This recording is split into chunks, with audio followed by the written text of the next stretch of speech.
Beaufort County Board of Education is convening its board meeting here at the District Educational Services Center, Media Center. It is a hybrid video conferencing. The meeting will be broadcast by the county channel. Notice in accordance with new safety and security guidelines, bags, backpacks, and purses are prohibited by the public at Beaufort County Board of Education meetings. Requests to participate in public comments via phone will be accepted electronically. You can find the Board of Education public comment form on our website at https://www.beaufortschools-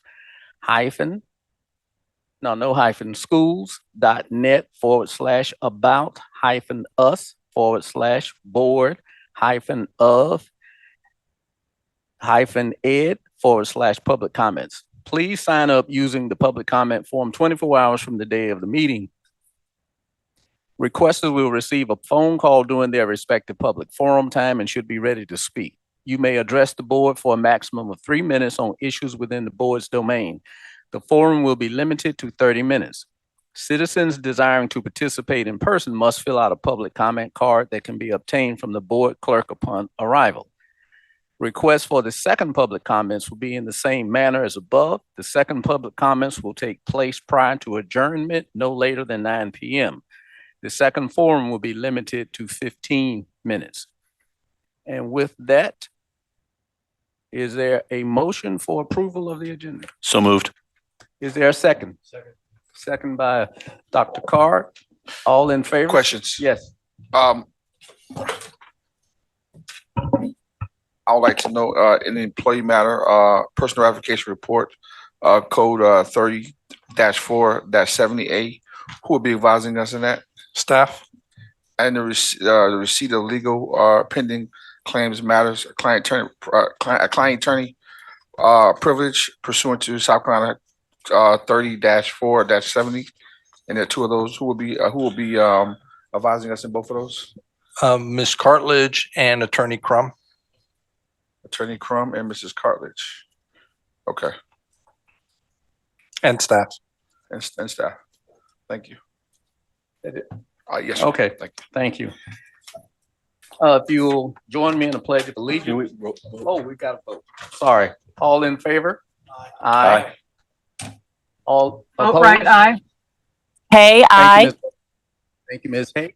Okay, if you'll join us in the pledge of allegiance. Thank you.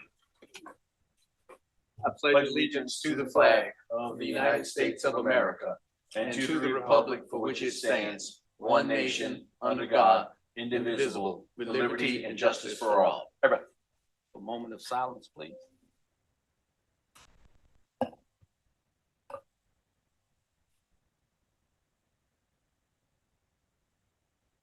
Okay. Thank you. Ms. Cushingberry, has the media been notified? Yes, sir. Okay. Are there any public comments? Or okay. Then I see the next item is the chair's report.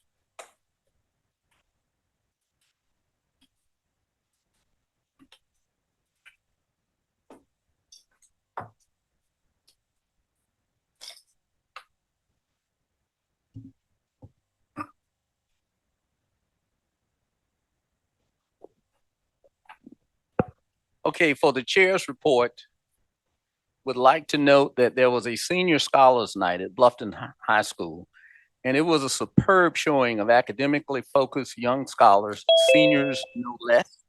Compliments to the event coordinated by the administrative leadership and hosted by Dr. Nakia Campbell and the rest of the organization that was there. It was a very uplifting event where more than 100 senior scholars, about 140, were recognized and given ribbons and medals. Families were there with enthusiastic support. A superb after-event offering was supplied via our business partner, the Nutrition Group. The food was absolutely excellent, and the kids were amazing. There also, since our last meeting, the South Carolina School Board Association organized their annual day at the Capitol on April 22nd. This event is a tremendous opportunity to support and strengthen critically important relationships with elected officials. they actually like to see their constituents show up, and they will come out of session to meet and entertain questions and provide feedback. That was very uplifting. Officials who decide and enter legislation that affects all the aspects of life in the state of South Carolina, and that refers to them. We had our officials, our elected representatives, senator and representative come out to meet our attendees. And I also would like to recognize Mr. William Smith because he was there and I saw his political side, not either for or against, but his engagement. And I think more representatives knew him than any other group. And it was very heartwarming to see that. But the SCSBA, we were incredibly pleased with our representatives. Bradley Rivers, Senator Davis came out to welcome us. And also, so it was a good day. Some of the things they talked about and that are on the docket, so to speak, are $150 million increase in state aid to classrooms. That has relevance for traditional public schools. And so it's good to know that that is there. Additional weighting for brick and mortar and virtual charter schools funding calculation will be changed and allocated directly to those schools outside of the formula. Again, another enhancement where our elected officials are actually trying to accommodate and help improve the educational process in our state. There also was $23 million resulting from an increase in the number of scholarships going from 10,000 to 15,000 students covered by the Educational Scholarship Trust Fund. Traditional public schools enrollment is 709,000 students in the state of South Carolina. So at this particular rate, losing $8,100 from years 2023 to 26, 8,100 students, I'm sorry. This move might be motivation for losing another 5,000 since these students will get up to $7,000, or it is projected to be $3.5 million lost to traditional public schools. But we also need to keep in mind that American citizens and students are getting educated, and that's what's paramount and ultimately the most important thing. There's 9.8 million for Child Early Reading Development Program, CERDEP, expansion in private school centers. Again, it's helping American citizens. The Senate found 16 million plus unclaimed lottery prize money for school bus purchases and leases, and the House found 30 million. So these differing amounts must be resolved. But we should end up, the state educational system should end up getting at least 16, somewhere between 16 and 30 million. There's a new proviso, number 1.112 from the State Department of Education employment contract, affecting and giving guidance on how superintendent contracts have to be structured consistently throughout the state. The next thing that we were able to experience was a retreat for the trustees of the Dollar Moore School of Business with a reception at the home of Ms. Dollar Moore. Ms. Moore is former director and president of Rainwater Investment Equity Fund. And she has been a huge contributor to the Dollar Moore School of Business. It is therefore named after her. And she accepted us in her home, and she's just a phenomenal person. One of the upsides of that type of engagement is that the DMSB, Dollar Moore School of Business, is looking to work with school districts. And I know there's been contact between superintendent and his staff and the Savannah River Nuclear Plant, which now has digital courses that can be presented to schools in the state of South Carolina rather than just to schools that are near Savannah River Nuclear Plant. Savannah River Nuclear Plant Laboratory is a strategically important part of our defense structure. And so that's really good to have that. We would encourage all to join organizations that can have or want a positive impact on schools. And please note that there's a new authorizer that has been approved for charter schools in the state of South Carolina, and that's Voorhees University Charter Institute of Learning, so which will join the Charter Institute at Erskine, the Limestone Association, which is winding down, and the state authorized the South Carolina Public Charter District, and any public district can authorize charter schools under law, as this district has done. And these three oversee 40% of the charter schools in the state of South Carolina. So it's been a very eventful experience, and I appreciate the board supporting efforts among board members to learn more. With that, thank you. I see there's no board business action. Mr. Chairman, Yes. point of privilege, I just like to acknowledge Councilwoman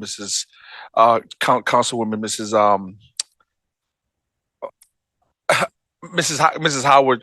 Thank you for coming to our school board meeting. County Councilwoman, thank you for coming. She would acknowledge us. I would like to acknowledge you as well. Thank you. I'd like to join saying hello and welcome, Madam Chair Howard. You've been a very supportive colleague of this particular institution here, and it's much appreciated. We continue to learn from you. So welcome anytime. Thank you, ma'am. Okay, committee reports. Mr. Chairman, I'd like to give the Finance Committee report. Yes, sir. Thank you. We had a Finance Committee meeting on April 20th. We discussed the budget and spending. Revenues reached 81.8% of the amended budget through February, which was later updated to 96.4% revenues were received. Expenditures totaled 58.7 through February and approximately 60.3 through March. So we are on track. Salary expenditures were at 73.7, which is consistent with normal spending trends. Audit services remain ongoing with an additional cost of about $2,500. Reviewed the February financial transparency review. That review and the executive summary highlighted major expenditures in construction, which is to be expected with the execution of the referendum building, food service operations and utilities. Particular attention was given to water and sewer costs, which continue to increase due to construction activity, capacity fees, and capital improvement projects. Also, after going through the transparency report, I asked the CEO, Ms. Crosby, if it would be possible to take out 1 month's transparency report and just identify the amount of money that we spend every month in local businesses. I think it would be an astounding number that we could report to the public for that. Ms. Crosby, do you have anything else on either of those items you'd like to comment on? Okay. The utility cost, water and sewer focused review was something that Ms. Crosby and her team started this first meeting so that they focus on specific items every month on how the budget is executed. So Beaufort Jasper Water and Sewer Authority were focused on and showed water rate increases of approximately 21% in 2025, with a potential doubling of sewer fees in 2026. Unexpectedly high bills at the district office and River Ridge ECC were also discussed. Updated financial projections are in progress and expect a report from Mr. Otting's office regarding communications with utility companies about rate increases. Ms. Crosby, you have anything to add to that? I'm sorry. I didn't hear what you said. Do you have anything to add to the? No, sir. I have spoken with Mr. Otting. He is prepared, perhaps at the next operations committee. Okay. The committee discussed sufficient property tax exemption related to the preserve at Port Royal apartment complex, which has resulted in an estimated and confirmed $700,000 lost to district revenues. Plans were made to confirm payment status and evaluate and elevate the issue to legislative partners for potential salary review. Today, I received a call and was informed that 4 additional apartment complexes in northern Beaufort County have asked for this same exemption that the preserve was given. And statewide, 15 apartment complexes or development process have asked for this. So this is going to be a potential significant shortfall in revenue if all these different and new exceptions are approved by the state. Administrative regulations, update to administrative regulations OS 7, covering funding proposals, grants, and special projects, and OS 15, covering how invoices are paid with proper authority, were reviewed and accepted by the committee. Emphasis was placed on enhancement oversight, compliance, and accountability, including improved tracking of crowdfunding funded non-consumable items. That's something new that's come about. Crowdfunding, where you go online and say, how about giving some money for this project or this person, and how we will handle those kinds of things in the future. Ms. Crosby, you have anything to expand on that? No, it's actually been around for quite a while. It's just something we were clarifying in the policy. But we have been, experiencing that for several years now. And we have processes for handling the materials as well. So Right. thank you. Right. Next steps. The committee asked the CEO to confirm property tax payments, legislative engagement through SCANSA and the district legislative committee. Have you had any updates to that since the meeting, Ms. Crosby? I did bring that up at the SCASA meeting, the finance roundtable, to the legislative, a representative of the SCASA organization, who is very in tune with all the bills in process. It does not appear to be moving through the process this year. So, and no one else spoke on the matter. It didn't appear that many people knew about it. So I think we are raising awareness of the issue in Beaufort, and I think one other county may be involved as well. So I think that our voice is important in the matter to get the word out. Great. Next step is follow up on utility rate discussions and review of internal accountability procedures and selection of next transparency report focus area. And coordinate with Ms. Cushenberry to arrange the district food truck to attend a future board meeting. I think that the committee like to take a look at what we've purchased with that food truck and get a good idea of that. Might want to come to the operations too. Good. Next meeting is tentatively scheduled for Monday, May 18th, pending county council calendar confirmation. Ms. Crosby. I have an update on that. Okay. Due to a conflict, we have a county council finance committee meeting that date as well. So that meeting has actually been rescheduled. The school district's finance committee has been moved to Thursday, May 21st at 4:30. Okay. And Mr. Chairman, that completes my report unless there are any questions for the board members. Colonel Guy? There was definitely, it was something that we went over, and we were talking about making, possibly bringing that forward and making a motion on that. I believe that you mentioned it, I think in your report, I think it was about one of the finance oversights.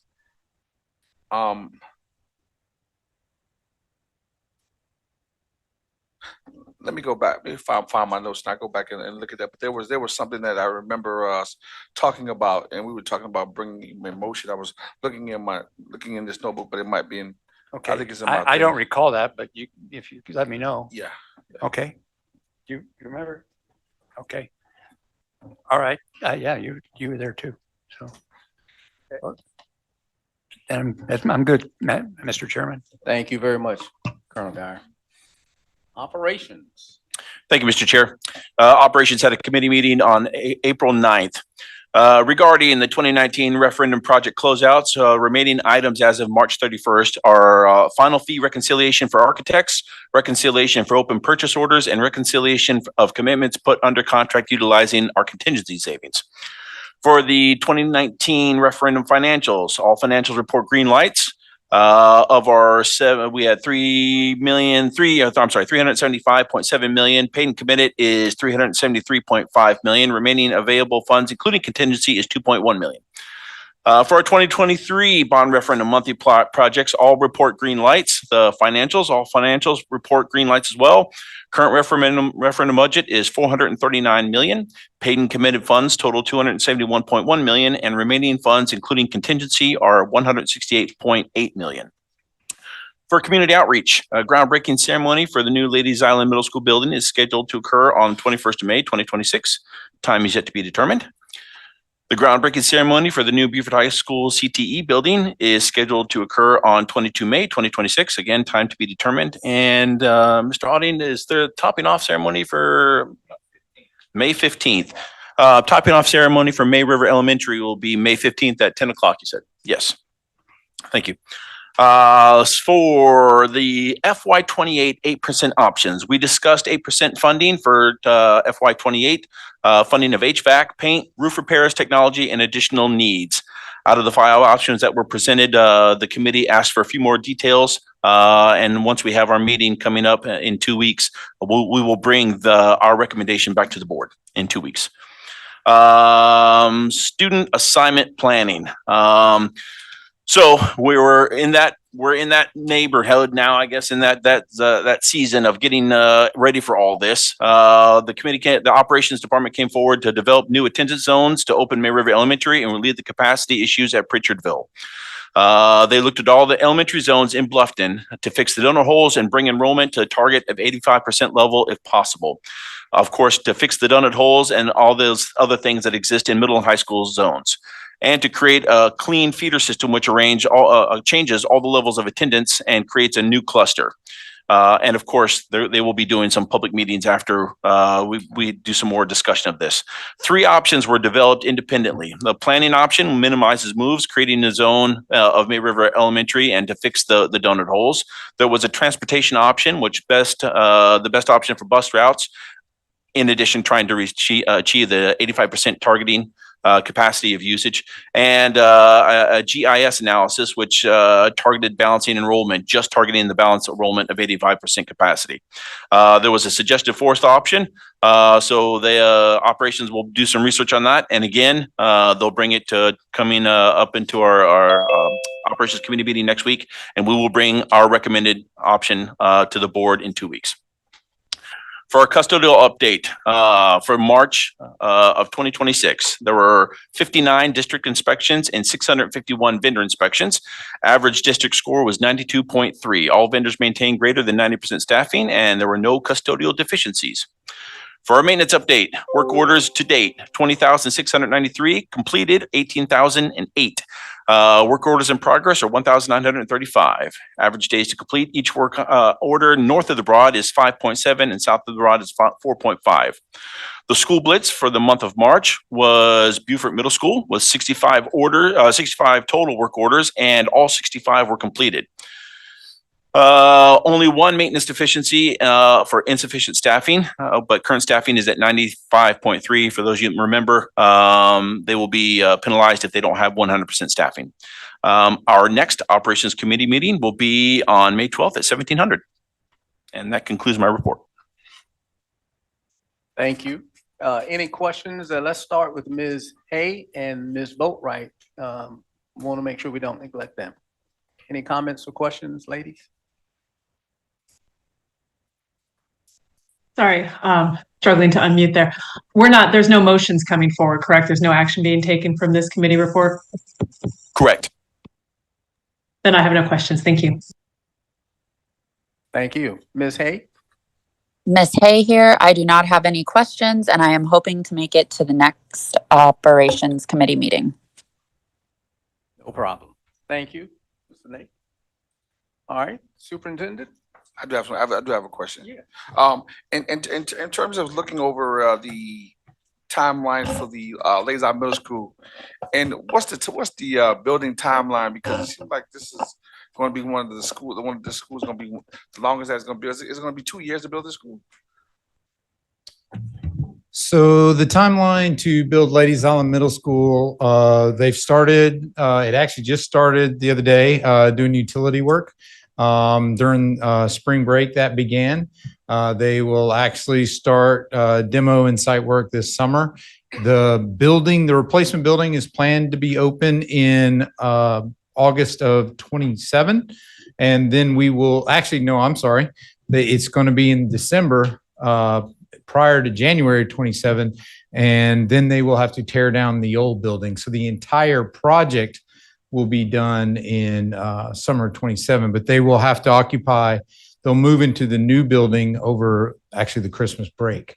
And there's some reasons that has to happen. But so the entire project from beginning to end will be a little over, let's see, we're in 20, a year and a half.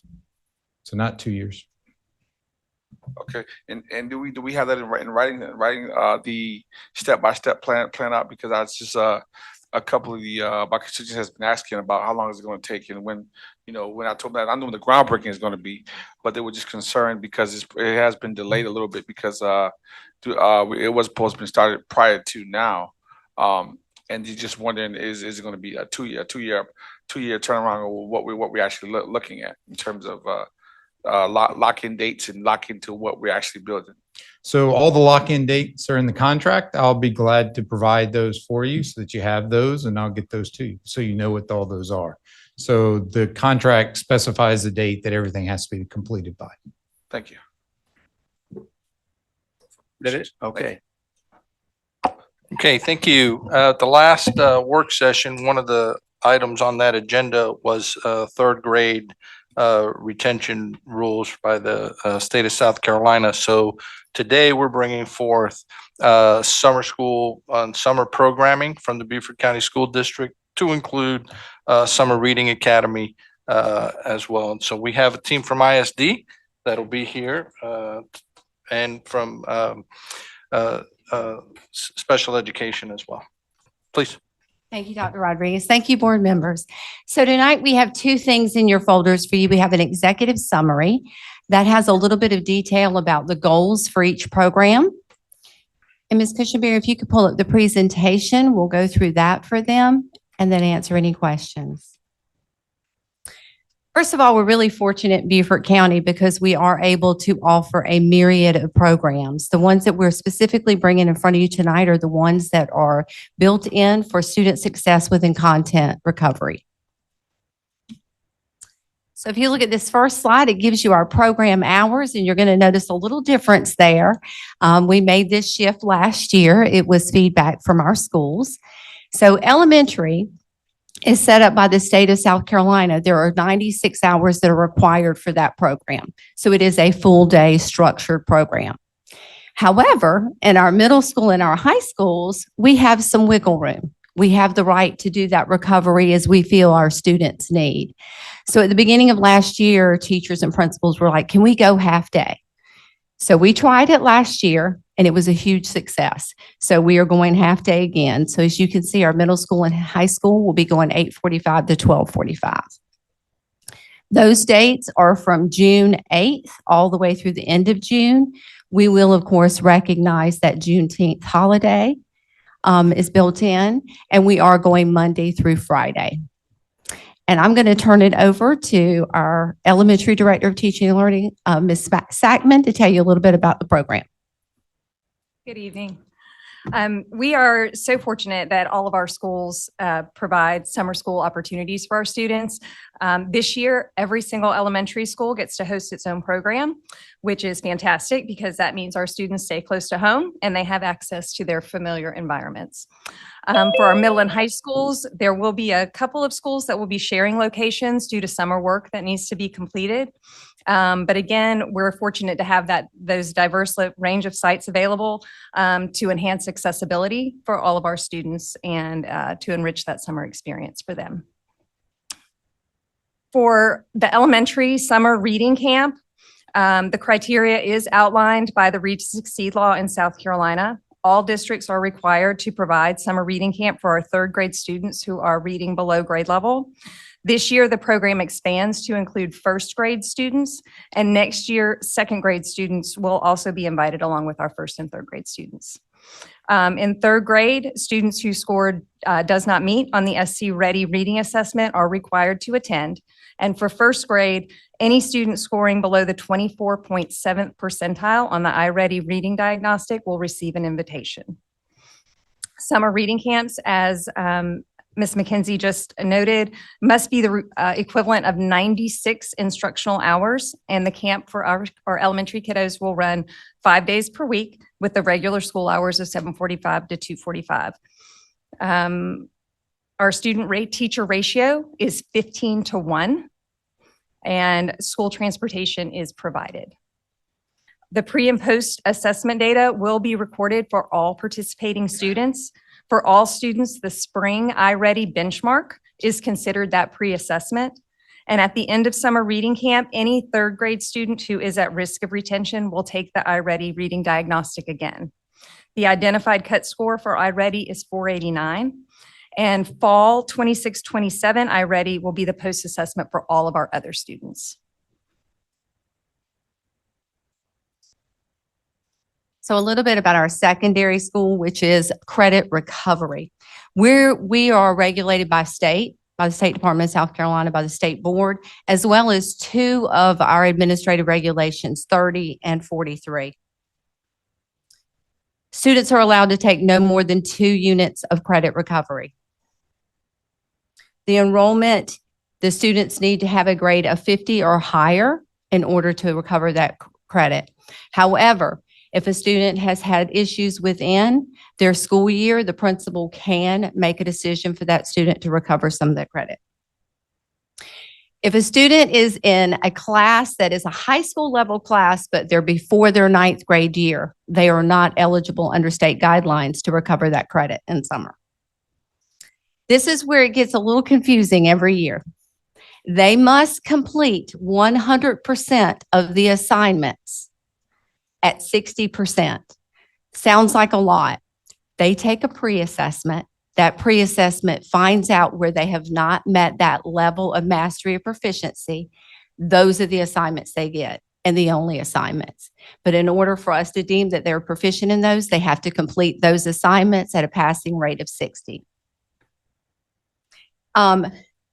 They're not allowed to take an EOC course for recovery unless they've already taken the EOC assessment during the school year.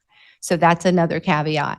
And then I'm going to turn it over to Dr. Holmes, who runs our extended school year program. Hello.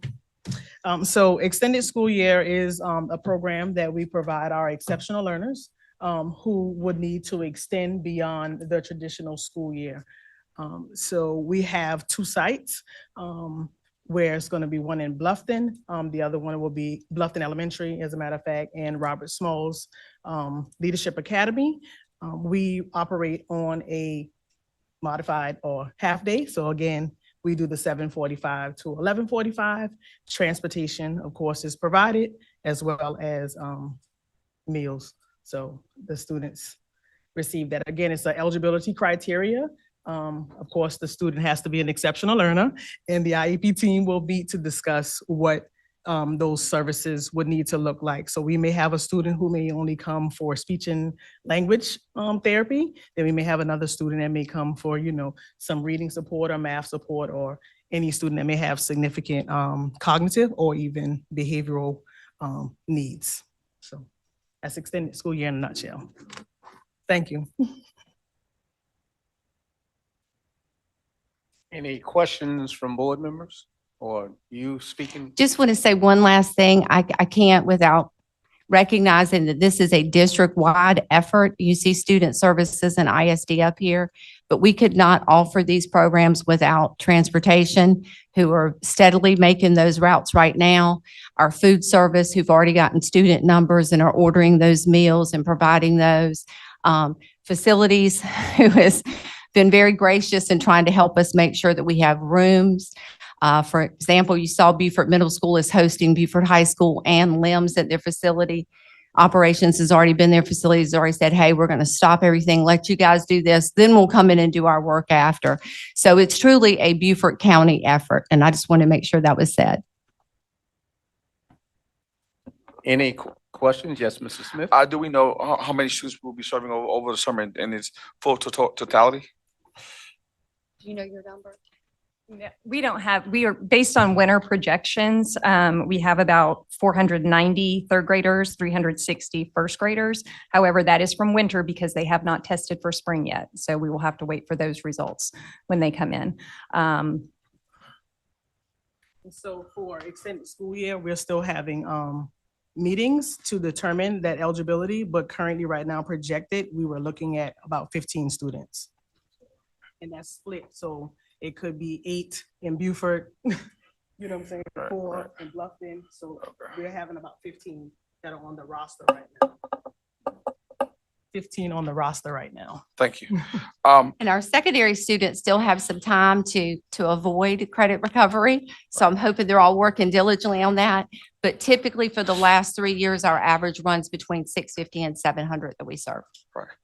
And one of the reasons why I'm asking this is too because I'm interested in just seeing how many students that will already be. I know that we're not charging for this, but also we have students who will not be in these programs, and we still will need, I'm sure, a placement for our other students as well. And also, if parents wanting them to get extra help, would that be allowed if there's room, or what would that look like? That would be program availability if it's available at their individual school. And we do have other programs outside of these. Right. These are specific for content recovery. So for example, we have our School for the Island for the Arts, and that's in 2 locations. We also host a myriad of programs. We have the YMCA, the Boys and Girls Club, Conroy Literacy.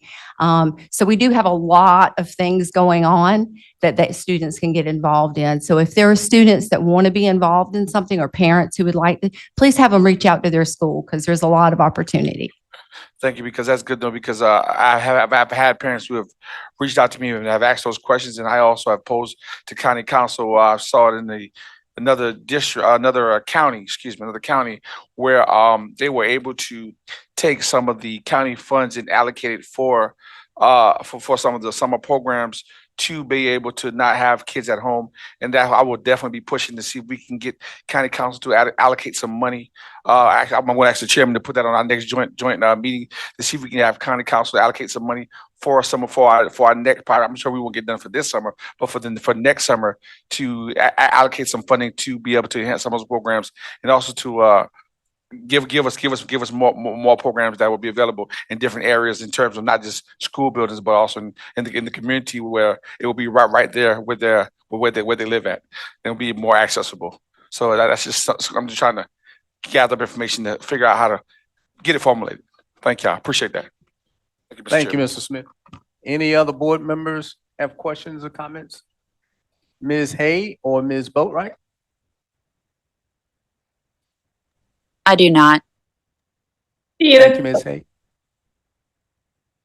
I'm sorry, what'd you say, Ms. Boatwright? I'm good, thank you. Thank you, ma'am. I do have one question. I'm seeing a lot of programs nationwide and at the state capitol. Have we begun to be able to see any numerical efficacy ratings on how these programs are actually helping improve? And I'm not just asking about this program. It was a theme in Columbia a few weeks ago. So just be thinking about that. And we do look at the success of the students coming out of the program too, to see, did it make a difference for them to have this extra support from us? So far, we're seeing good trends, but we're going to continue to track that. That's going to be interesting to watch. Okay. Mr. Superintendent, I think one of the things that will be beneficial with all the good things that you and your staff are doing is where you can show some numerical improvement or regression, so the board can be more attuned to how we might be able to help you, because that is something that was energetically discussed in the state capitol. But thanks for all you're doing. Thank you, sir. Okay, thank you to our team. The next item on the superintendent's report is is the budget discussion, and this falls under fiscal responsibility. And so Ms. Crosby's on her way up for our budget presentation.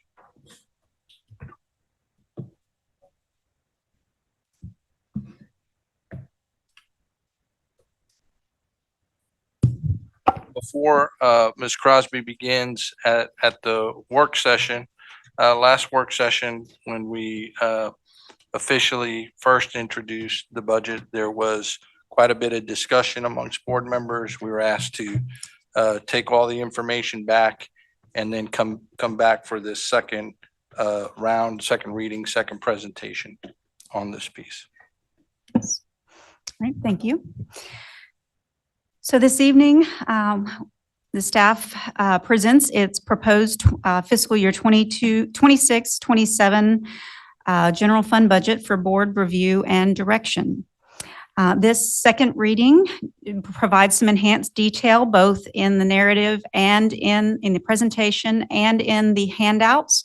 The handouts are a cumulative packet of information. So not only we provided the items that were in the first round at your first reading and first look of the budget, but we also enhanced those documents to provide a little more depth of detail. This presentation also includes an alternate scenario today. So that will come, we'll provide the original proposal and then provide an alternate scenario as well. So no vote is required today.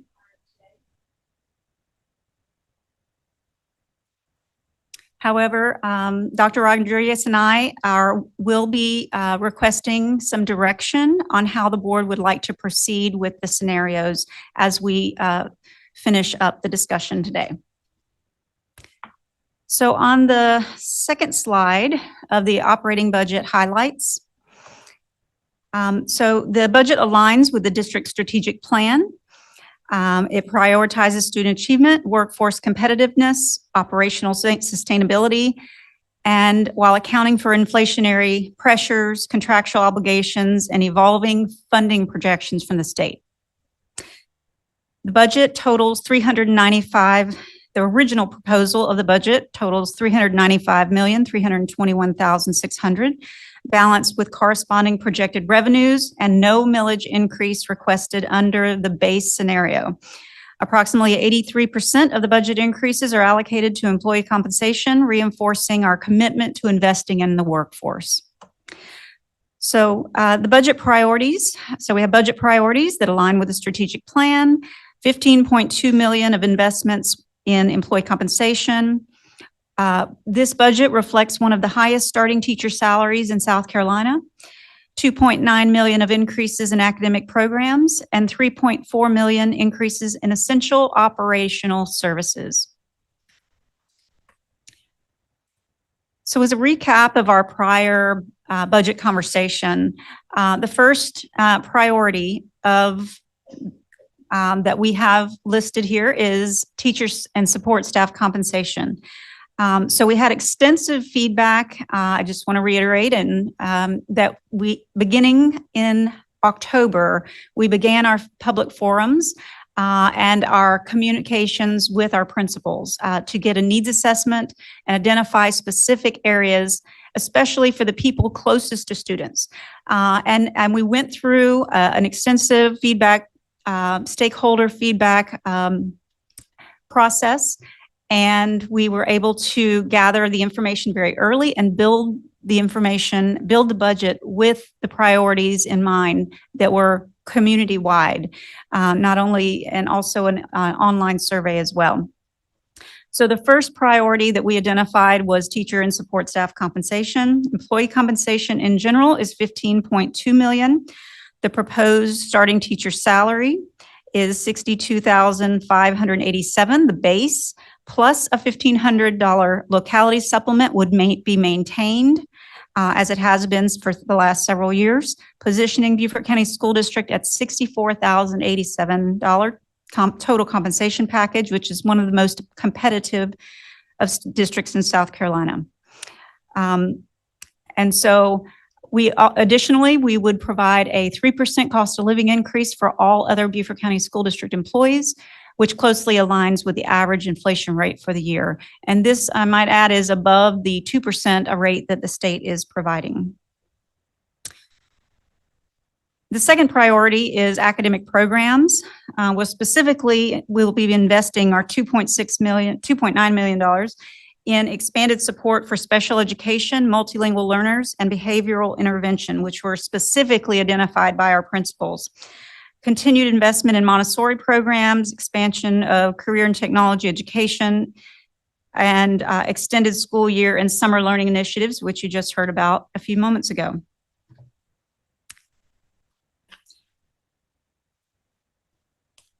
Safety and security, we would continue funding for school resource officers and security guards. There are some increases corresponding in those areas coming out from the outside agencies or contracts.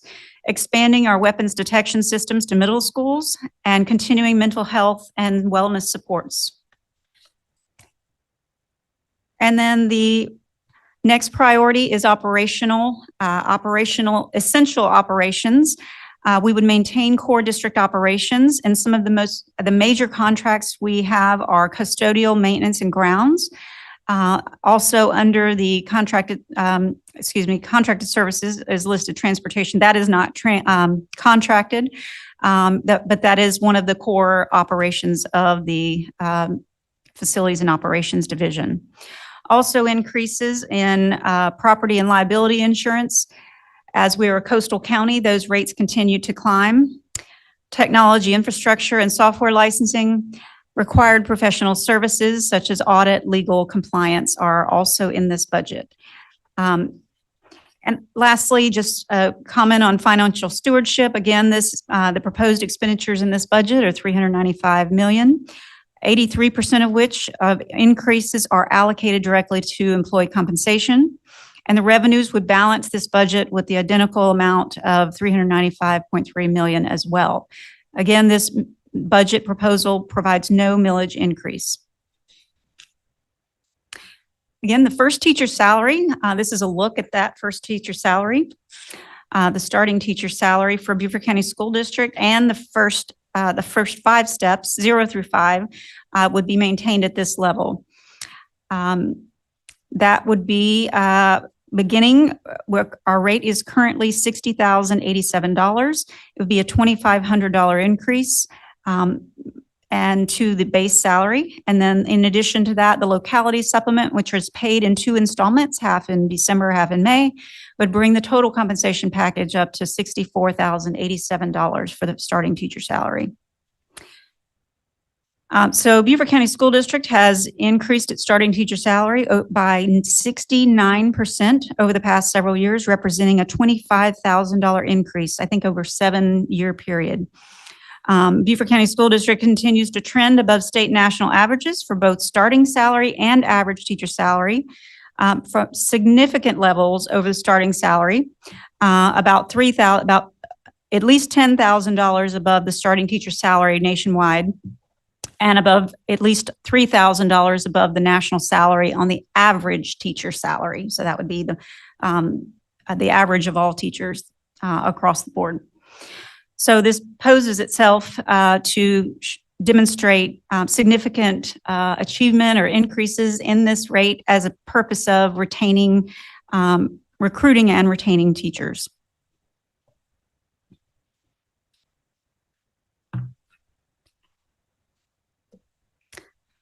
On our last meeting, there was some conversation about uncertainties in the economy. So the millage rate, for example, the fund balance reserves, we have some things going on at the national level with Iran and other worldwide implications. So we have really sat and talked about contingencies. If, for example, our estimates based on the value of the mill and other estimates throughout of expenditures were to fall short. And so there are a few things that I have identified here Dr. Rodriguez and I have spoken extensively about these areas. And based on the feedback, we have explored the following contingencies. So our value of the mill has consistently been above 6%. It has been about 3 years ago, it was a 14% growth factor in the value of the mill from one to another, about 7% last year, about 6% this year, and our estimates are 5%. So we believe that our estimates on the value of the mill are very conservative, considering the economy and considering multiple options. And these are all based on the actual revenues that we've received in the bank, not based on any assessed values and, making those calculations and deductions and exemptions at the local level. So again, we believe that is a conservative estimate. Second, 2 years ago, when we had reassessment and when we had the 14% growth factor, the school district made a motion and approved a motion to shift some excess revenues into a capital projects funds temporarily. At the board's discretion, they can spend. We have not touched those funds. And so they still remained and still are available to be moved back into the general fund if there were some shortfall in revenues or excess in expenditures. So that fund balance in the capital projects funds is still remaining and will, until board approval, there's any motion or action of the board to change that. Also, we have the ability in tough years. I've been working on the budget for probably 15 to 20 years and seen a lot of things over the years. And occasionally, in tough years, we had to take action, perhaps in the spring, just after tax revenues came in, to defer some expenditures. And by defer, I mean we have the option to temporarily suspend non-essential initiatives or expenditures. So we have items such as travel, food, and vacant positions that may be in non-critical positions. So we have the ability to defer some spending, to pause for a period of time until we achieve stability in the financials. And so we have that option as well. And finally, but the least attractive option would be the operating fund balance. The school district is projected to have an $85 million fund balance, which is about 20% of operations. At the end of this year, that is for emergency purposes. It is also for cash flows in the fall to ensure that we are able to meet the cash flow needs of the district. That is something that we would prefer. That would be the last case scenario if an emergency were to occur. We also do have the opportunity for, and I didn't list it here, but there was a year when we had a delay in tax bill collections into late March, but our debt service payments come in on March 1st. So at that year, we had to borrow a tax anticipation note temporarily until tax revenues came in. So that is another option if there's a temporary pause in anything or delay in collections or any sort of thing. So that is another option. So that covers what we have already built into the budget and proposed as the original budget scenario. But we've also, we heard some feedback from the board at our last meeting. And so we have explored an additional option for increases in teacher salaries. And so this scenario, instead of the slide you saw before, the alternative of the first teacher salary would be an additional $1,000 to the starting teacher salary, which would bring the number to $65,087. That would include the locality supplement. So the base pay would be $63,587. So this would be an alternative that would provide an opportunity for even more recruiting and retention opportunities. And it would place us, we would still be placed, we're number 2 in the state currently, behind Charleston County School District in terms of starting teacher salary. Charleston County School District will be moving to 67,000 this year. So it would move us a little closer, but we still would maintain our number 2 spot in terms of starting teacher salary, which I must say that both of these districts are well above most of the others throughout the state. So in this enhanced compensation proposal, again, 1,000 to teacher salary scale, totaling 3,500 as opposed to 2,500. The total cost of this initiative would be $3 million. It would require a 1.5 million mill increase, going from 126.1 mills to 127.6. And the total budget amount would be $398.4 million. The contingencies would all remain still available to the district.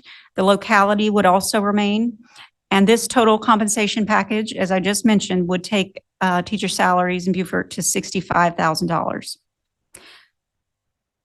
Again, this would be 3,500 would be in every cell of the teacher salary schedule, as would the prior option, giving all teachers an increase. A step increase would continue to be provided in steps 5 and up. So 0 to 5 are the same, but would still receive a $2,500 or $3,500 increase depending on the option. And we're moving the max step in both versions from 30 to 31 years of experience, allowing our most veteran teachers to receive a step increase.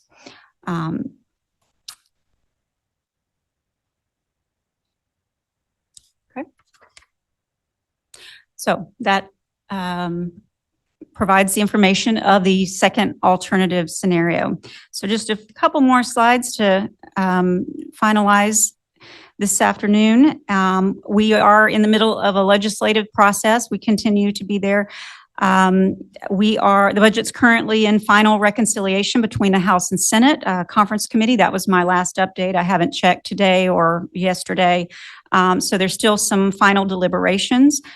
We have received a millage cap. I did want to mention the millage cap is the increase that is available to the district is 5.3 mils. So that would be 138 mils, I believe, is the maximum number that we could achieve. We have banked, I think it's 20 mils. I'll have to verify that number. So, and no state revenue. We have no new state revenue projections at this point. We have an overall loss of 1 million in state revenue. And typically it's related to state aid to classrooms, which is the primary funding formula for the school district. So as a reminder, this budget per board policy does require a vote of approval, and we'll ask for that certification on our next board meeting. In addition to the operating budget, it does require that we do have approval of a debt service budget as well. So in your handouts is a detail of the debt service. Basically, we're providing, there's no millage increase. It does provide for expenditures of $120.9 million to fund the principal and interest payments on the capital projects the bonds that we're issuing for capital projects. And we have a projected fund balance. We have a low point. I always put December here because the low point in that fund balance, we don't want less than, our goal is not to have a fund balance less than $5 million at December 31st. Our payments come in March and September. So the lowest point is after those September payments. And again, it's on page 11 of your handouts, and there's no millage increase. This maintains the millage at 36.3 mils. So we'll have a separate motion for you. We'll have 2 motions at the next board meeting for your vote. And so this evening, we are recommending some direction of which budget scenario to take to County Council on Monday. The proposed certification date is the 19th, but we go to the County Council Finance Committee on Monday, the 18th. And I'm confirming the times with the clerk to council, but I believe it's typically at 2 o'clock in the afternoon is that County Council Finance Committee meeting. And so this is the final budget schedule. And again, certify the budget on the 19th is the proposed date. And then we have 3 county council readings, first, second, and third readings at May 26th, June 8th, and June 22nd. And so again, we see the budget more this year as comprehensive. So some of the things that you've seen as priorities are funded in the general fund, some are in special revenue. And some of the items in some ways are funded by capital projects. So such as weapons detection systems, that sort of thing. So it's a really comprehensive budget where we're looking at it as a whole, where our teams are working together in order to accomplish meeting the needs of the district. Okay. And that concludes my presentation. Be happy to take any questions. Thank you, Madam CFO. Any questions, comments? Let me go to them, please, and then I'll come to you. Ms. Boatwright or Mrs. Hay? Yeah, I have a couple of thoughts / questions about the budget proposal. Thank you, Ms. Crosby, for your presentation, which is always extremely well done and answers a lot of questions that people have about the budget. I wanted to take a moment. I went back and looked because in 2020, when I was running for the school board and Dr. Rodriguez was fairly new here, I believe if I'm correct, if what I saw was correct, we were at 38,000 starting teacher salary. Does that sound right? 36,976, I think, was when Dr. Rodriguez began. So I would like to commend you and Dr. Rodriguez and the district staff we have over 50% budget increase since he's been our superintendent. And I think that's phenomenal. I also think that the board has done a good job of supporting all the budget increases and the community has been behind all the salary increases. When I saw this budget, basically what I took away from it was a increase in the value of the mill, and what that money would go to into the classroom and into teacher salaries and supporting the employees, which I think is a good thing to do. And so I didn't have a lot of questions, but I had a couple of things happen since our work session that kind of had me thinking a little bit more about it. One thing is, I was talking to a gentleman who does career counseling for some of our students who graduate who aren't going on to college. And he was talking about all the job opportunities that are coming in Jasper County. And we've talked about that many times on the board. And he didn't recommend, but he mentioned one in particular. I think it's TS conductors or TS machines, something along those lines. Big plant that the state was able to convince to come open their manufacturing facility in Jasper County. And what caught my attention is it was listed as being in the Savannah-Chatham metropolitan area. And I thought about that for a minute. Well, I know a lot of kids who are recent college graduates who are in their 20s who are from here. And if they're working here in Beaufort County, the vast majority of them are living in Savannah. It's a 30-minute commute from like Port Wentworth, 40 minutes from Pooler to Bluffton and into Hilton Head. So it's a pretty good place, and it's a lot more affordable than Beaufort County. And it is also sort of more, how should I say it? It has things that, people in their 20s like funky bars, a hockey team, Savannah Bananas, a mall. So that's kind of makes a lot of sense to me. And when I looked at Savannah-Chatham County's teacher salary, which I think is who we are actually in competition with, I don't think we're in competition with Charleston County because they're very different things and they're 2 hours away. And there's not a whole lot when you drive between Beaufort County and Charleston County for someone who is, thinking of relocating to the South Carolina. Their starting salaries in the low to mid 50s. So we're doing really well with our major competitions. We're above average in the state and we're above average in the nation. So when you look at adding on an additional amount of money of these two budgets for salary, I guess what my question is there some diminishing returns on continuing to just increase the salary as our only lever to teacher retention and recruitment? And I pulled up, and I know this has been provided to the board in the past, the task force that was led by Beaufort County's own Barbara Nielsen, which was a very thorough look at what might help teacher retention and teacher recruitment. And salary was certainly top of the list. But there are some other things on that list that I don't think that we have considered as much as we could because we've been so focused on salary. One of them is grow your own programs, alternative pathways to education. And in the same conversation with this gentleman who does career counseling, I said, well, we have these grow your own alternative pathways and teacher salaries are, gotten really good and we've got great benefits, et cetera, et cetera. And I looked and I saw that we charge teachers $2,250, not teachers, but if someone, say a semi-retired electrician or a new college grad with a degree in chemistry or psychology wanted to teach, they don't have to, they can basically start working, but it costs $2,250. The other things that people have mentioned doing is classroom support. And I know that when we moved some of the paraprofessionals off of the district payroll and into a contracted service, that people were really concerned about that. They really valued having master teachers in the schools for some of the younger teachers to kind of give them encouragement and support, as well as paraprofessionals to aid so that they spend more time teaching and less time on some of the other management aspects of teaching. So that was another area, was classroom support. And then the third area that I think that we should consider, if we're going to even consider raising millage, or, as we think about having more money to spend and we're focused on recruitment and retention, is targeted salary raises, either for critical needs or for some sort of performance bonus or something along those lines. Those were all top recommendations from this task force.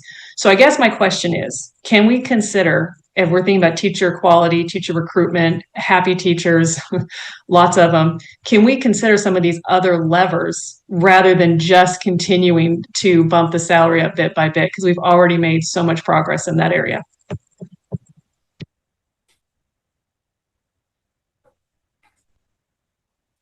Would you like to answer, or? I can speak briefly to the recruiting issue. Okay, all right. So I did prepare some information, requested the Human Resources prepared some information on recruiting and retention specifically. And this is not more of a projection of what that might look like based on the this is an analysis of the past 5 years of the progress of retention that we've made. So in 21-22 school year, our retention rate overall for all district teachers was 81.1%. In 25-26 school year, it is now 88.8%. So we've had an increase of 7.7% over 5 years, demonstrating the investments directly in our teachers. So that lends to the fact that it is working. The increase in salaries is providing some improvements in that. And so that is historical. I'm going to ask Ms. Walton to come up. She's already on her way. Yeah, she comes up. We've got to address some of the points made. We do have an alternative path to certification, which Ms. Walton's going to elaborate on. And additionally, one thing you mentioned was a targeted salary raises, whether it was performance or what other, like high needs area, I think were the things you mentioned. Critical needs, yeah. We do address special education within our compensation piece as a targeted approach. And we also actually have dipped our foot into the targeted salary increases with performance-based through a state grant that's serving as a model at the moment. And we have one school that has been that was designated by the state to be approved for that program. If you recall, earlier this year, we recognized 2 teachers with some significant performance compensation from it was Whale Branch Middle School. And Ms. Walton, will you talk a little bit about the alternative pathway program that we have? Yes, currently Beaufort County has its own pathway to certification, and it's called the LEAP program This program started a couple of years ago, and we had 2 candidates. This year, we have enrolled in the program 26 candidates with another 50 applicants for next year. So it is growing. This year, there are 11 of those candidates actually in the classroom. So we do a very thorough job of having those teachers coached as they teach with retired teachers as well as individuals that we have employed specifically as those lead mentors. This is where they get the pedagogy that they don't have when they come from a business. So that's where the costs come in. This models the programs that the state operates, with the one difference. They can do it all here. They don't have to travel to Columbia, and it's much less expensive because when they go to Columbia, they have to stay overnight on weekends. This is easier. They go right into the classroom, and all their in-service is held in this office.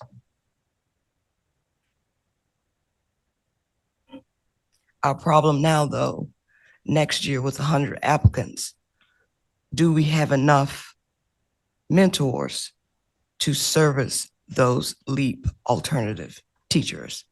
In terms of support in the classroom, we have probably one of the top 5 induction and mentoring programs in this district.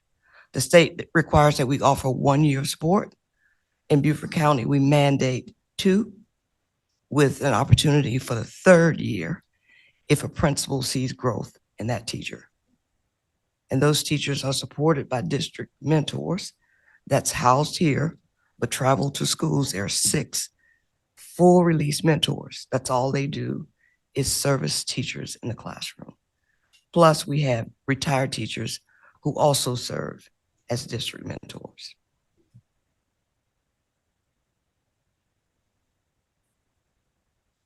Any Can I ask one questions? quick follow-up, since no one else was Yes. jumping in? So what about the paraprofessionals? I know we've moved some of them back into the district. Is there any more talk about that? Because that was, because it's not about support in terms of pedagogy. To me, it's about terms of support in terms of, having an extra pair of hands in the classroom that can help. Because I think I read, and someone may have a different statistic than mine, that 40% of a teacher's day is spent on non-classroom activities, and that's a real source of frustration. So that's another area where I think that, we're at 88% retention already, which is phenomenal. So maybe we could look at having, I don't know what the other 12% might need, but I know that classroom support is something that is often mentioned to me when I'm talking to teachers, of having that extra support in the classroom. So as of last summer, the paraprofessionals that we contracted out with ESS have been brought back into the district. Last year, we onboarded 150 paras from ESS. Now, what we did do is give them an option. They could continue to work with ESS, or they could come back under the district's umbrella. And 150 of them decided to come back. So they are now our full-time employees. And we maybe have about 25 or 30 that's still with ESS, but that was their choice.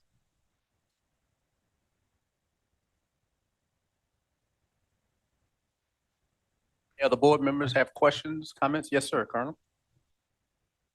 Yes, I want to disagree with my esteemed colleague, Ms.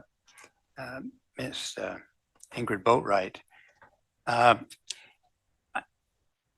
I spent a lot of time talking to teachers at the Summer Institute the last number of years.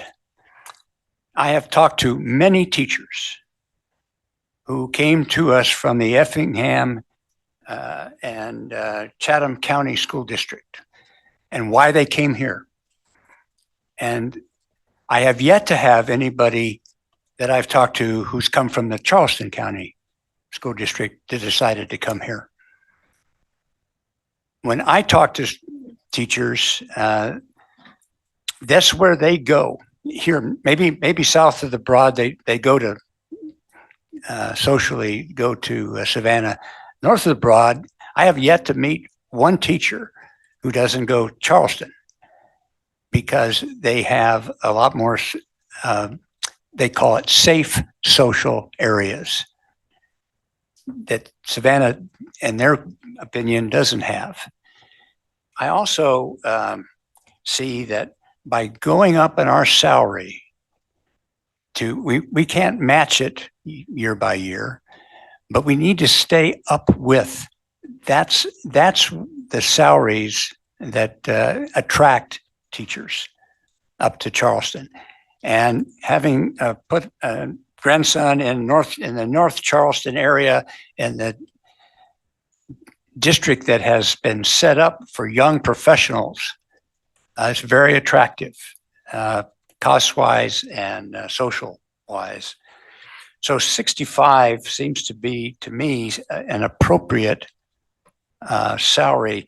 And remember again, the average salary of a working person in Beaufort County is $74,000 a year. That's the average. So we aren't even paying our teachers up to the average salary in this county.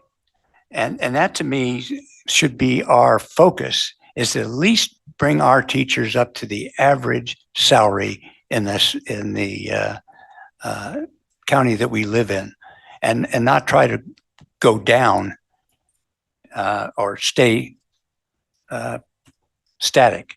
I also want to say again that I see significant risks in revenue. I know the value of the mill is expected to rise, and I believe it will. I believe it will. 5%. When I look at the ads I get from Zillow every day online, I see price drops. This property was for sale for 400,000, is now dropped 15,000, because right now the property market has slowed down. One of the things that brings the value of the mill up is our property velocity, the buying and selling of property. When you sell, you sold your home that you paid $300,000 and it's assessed at $350,000, but the person that buys it has bought it for $400,000. So the amount of money that comes from that velocity, that change of ownership, is what's been driving the value of the mill. And so I think that's going to continue, but is it going to overcome the possibility of having significant reduction in revenues from these apartment complexes and so on? That one was $700,000. That's one. There's 5 more north of the Broad that are looking at or have submitted a application to get the same kind of a deal. So when I came on this board in 2019, we had a 9 mil reduction because of an assessment done by the county auditor for during a reassessment year. And that was the year we lost $9 million. And that was the year we had to go and we had a restriction on travel. We had a restriction on hiring to cope with that. And it brought down our fund balance significantly as we were about to borrow money for a referendum that passed that fall. I won't be here the next reassessment year. And I won't be here the next year when revenues come in and the budget that we are addressing right now. But I fear that we are underestimating the revenue that we can expect to get. I would rather overestimate and be able to adjust at the next reassessment year, which will come up in another year or two, and adjust that way. I will not vote to support a budget it doesn't give teachers a starting salary of $65,000 a year. If it's less than that, I simply will not vote to support that as one board member. Thank you. Thank you, Colonel Guy. Any other board members? Mr. Smith?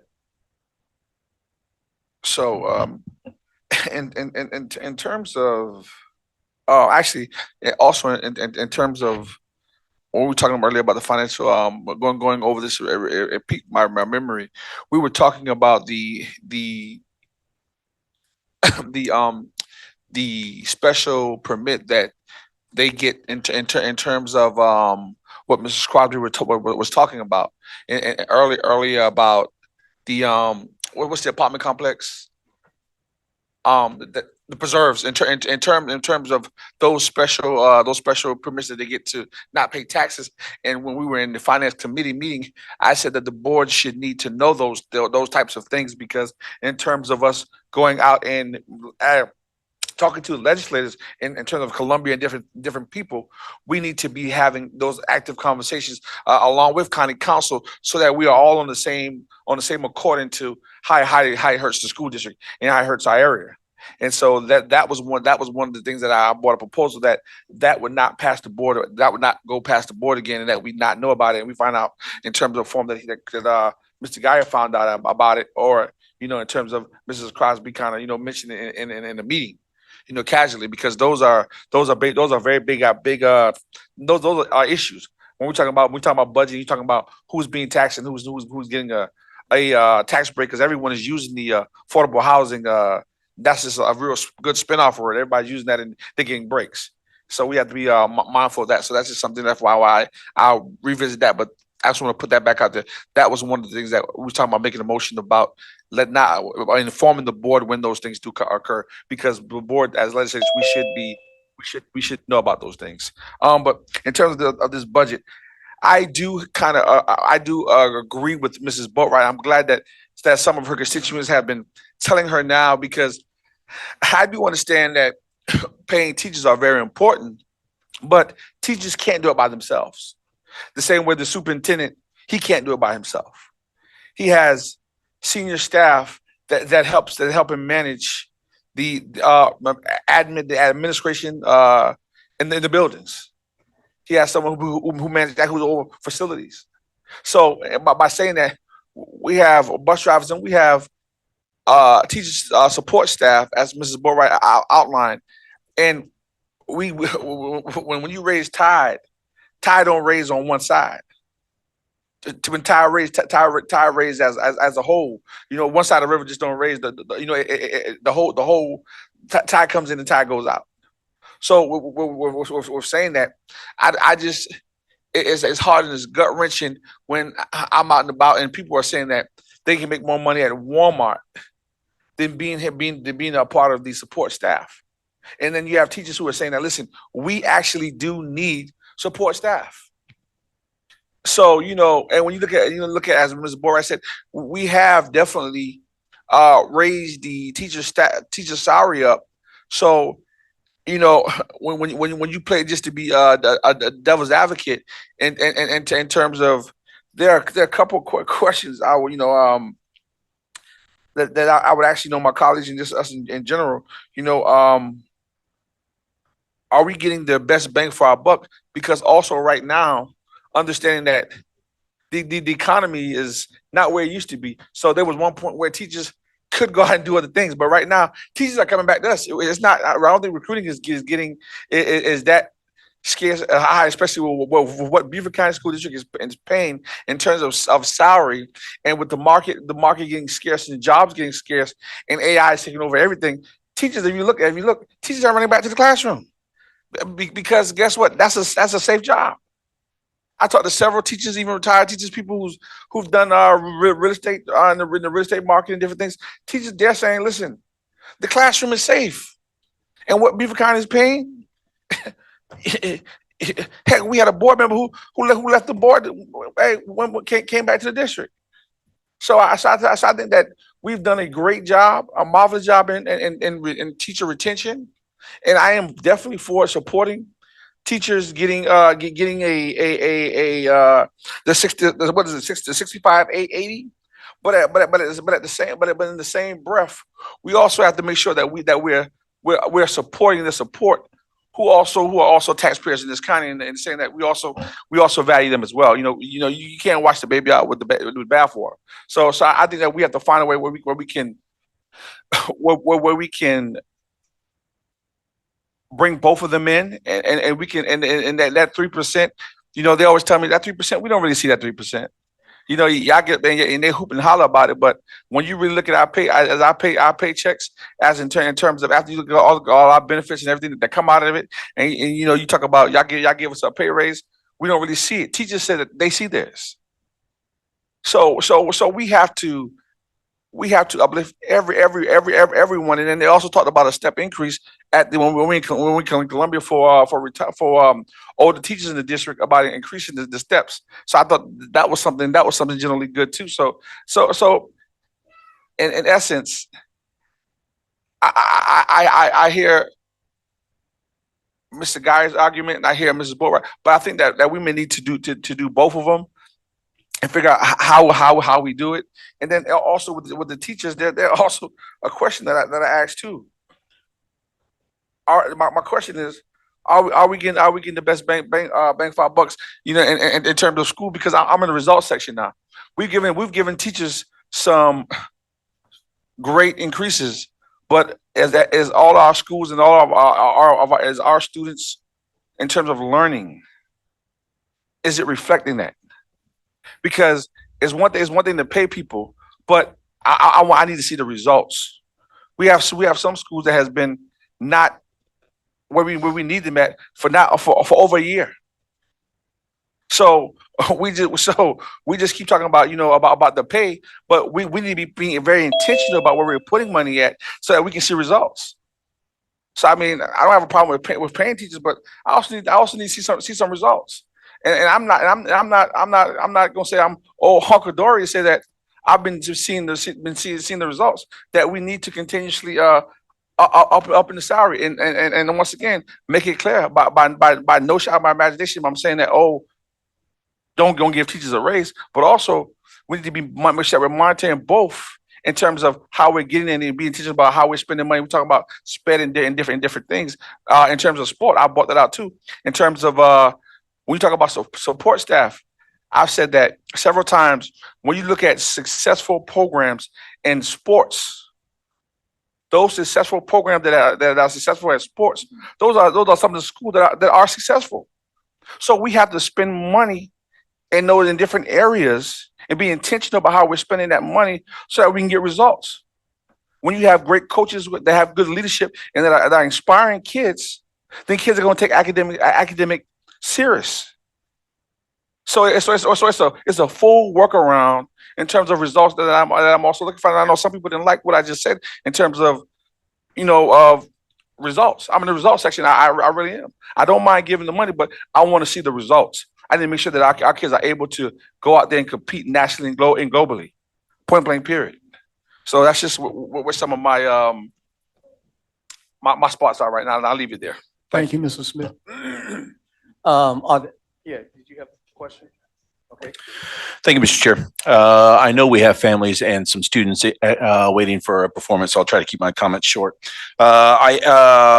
I wrote down all my comments before we started talking about this while Mrs. Crosby was giving her, but Mrs. Boatwright stole some of my thunder, so I'm not going to repeat. But I do agree with what Mrs. Boatwright said as far as diminishing returns with a throw money at it strategy, and I also agree with competing. All of our growth is south of the Broad. And I think that the average salary is slightly skewed with the medical industry and the hospitality industry, especially the medical industry. So having an average salary in the county is 74,000.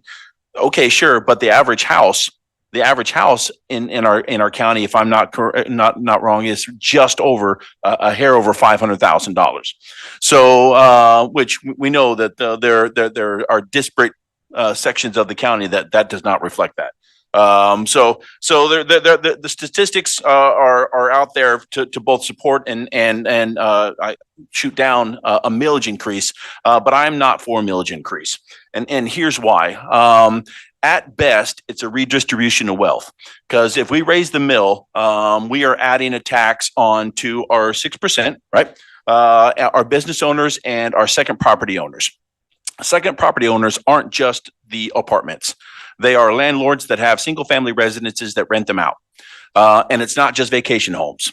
So we are now raising rent to those people that are renting those places. I was told that anywhere between 2 to 3 bedrooms renting single family home is around $3,300 a month. So if we increase millage for that, then we're increasing rate. We're also increasing a tax on businesses. Contrary to popular belief, businesses don't pay taxes. They pass the cost of the tax onto the consumer. So at best, we're redistributing the wealth. And I don't think we're redistributing it because, as Mrs. Boatwright mentioned, a lot of those people that are going to be getting paid that are not living here because it's too expensive for them to live south of the Broad. So they're not spending the money that they're making in the community that they're earning it. They're taking it to Jasper County. They're taking it to Pooler and Port Wentworth and Savannah.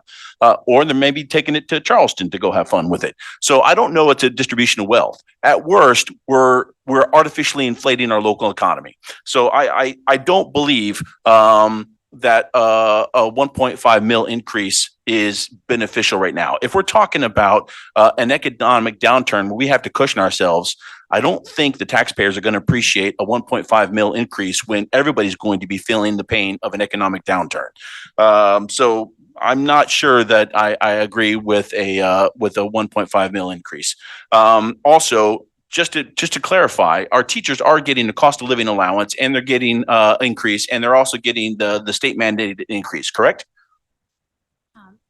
It would be the original option was 2,500 plus a step increase for those that are steps Correct. 5 and above, and a max step increase from 30 to 31 years for the most veteran teachers. Correct. So our teachers are not going to go without an increase this year. If that's what I'm getting at, correct? That's correct. Correct. So we're just not giving them $1,000 more.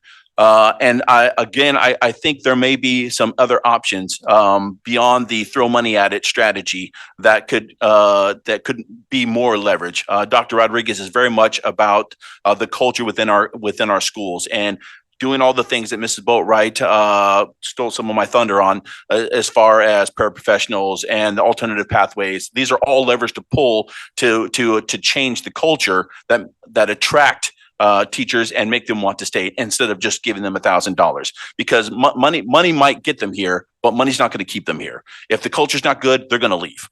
So I think we have some options other than increasing millage right now. And don't forget, we might need another referendum. And I don't want this to appear as though we are starting to pile on taxes when we're considering another referendum in a year or two. Thank you, Mr. Chair. Thank you, Mr. Nay. Any other board members who have not spoken would like to weigh in?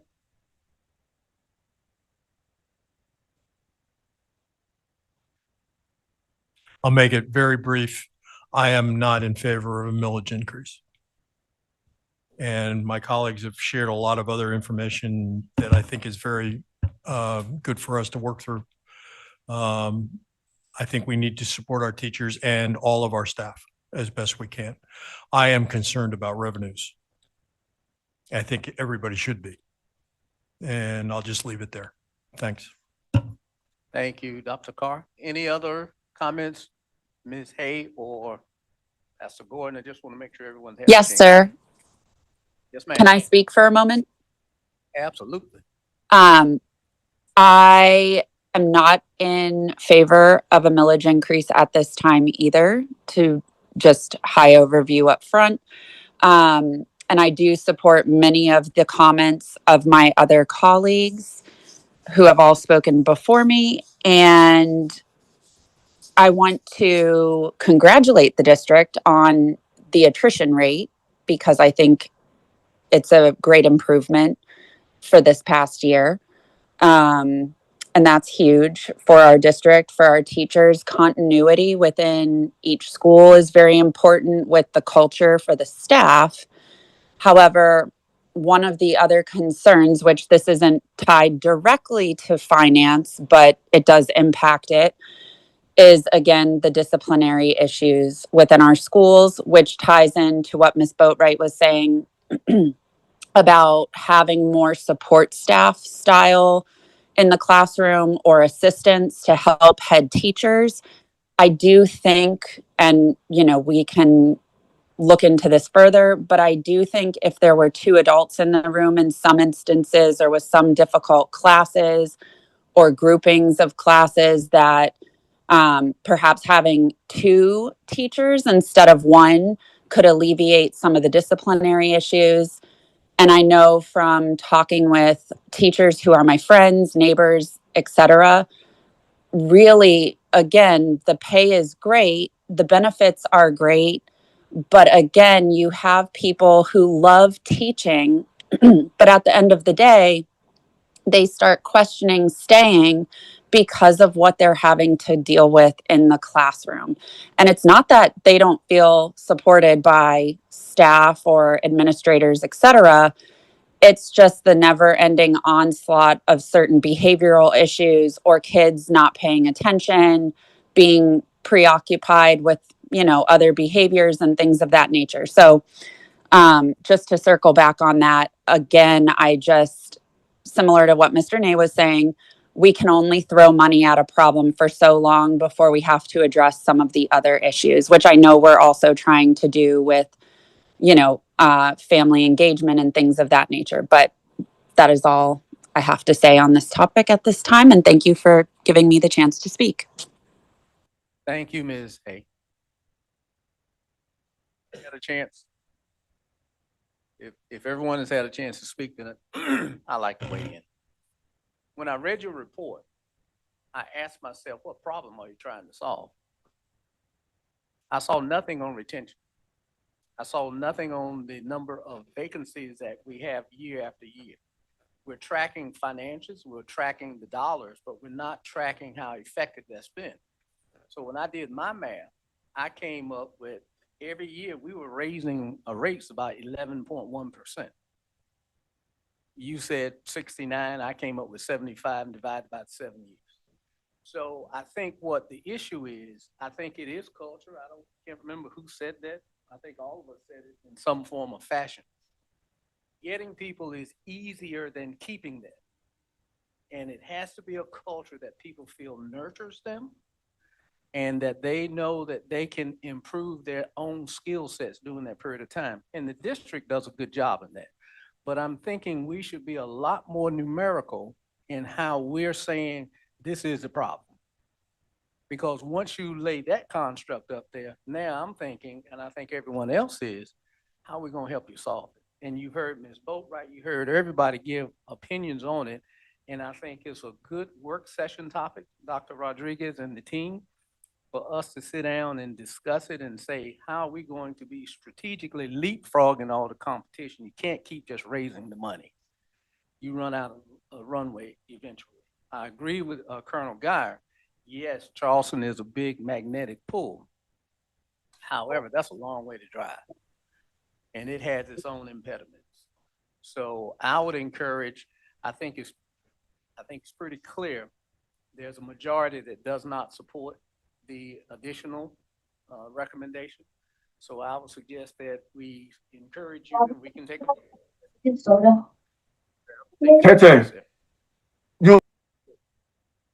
So I think it's one of those things that we've tried to be as clear. I appreciate how you handle this stuff. You listen, let me finish. You listen, you had a board member or two who came up with an idea. You heard it, you brought it before the full board. Now you're getting, I think, the voluminous feedback on where most of us lie. I would not support the additional increase.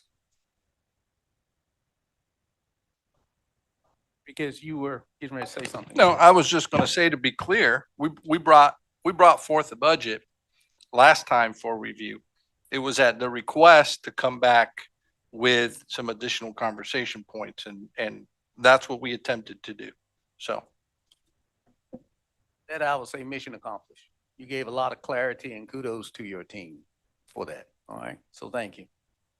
Do you need any more from us? No, sir, I think we have the direction we need. Thank you very kindly.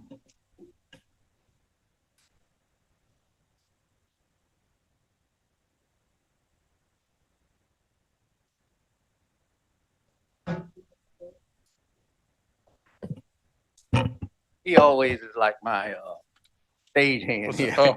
manager. Caught you, mic's not on. Student performance? Yes, sir. This evening, for student performance, we have the Beaufort Middle School Theater Company under the direction of Miss Christine Barr, who will be performing a selection from the production of Annie Jr.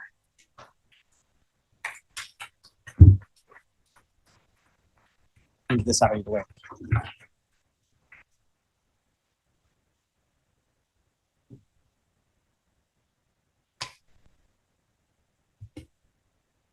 Board members, senior staff, superintendent, if you would like to view the performance, if you would join the rest of the public that has come to be at this board meeting, be much appreciated.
It's a hard not life for us. It's a hard not life for us. We get straight. We get it. It's a hard not life. Gotta to speak of so. It's a hard not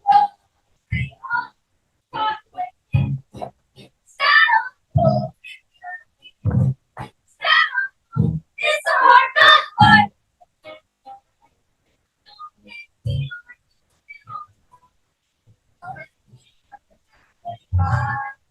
What's the name of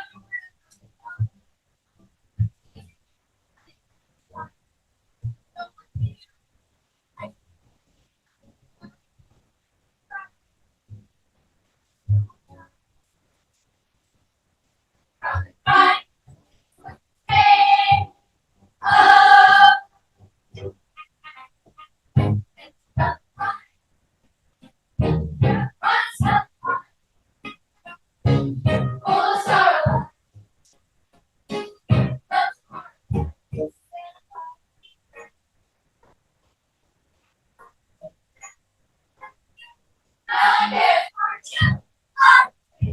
when you're it's hard not life.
Okay.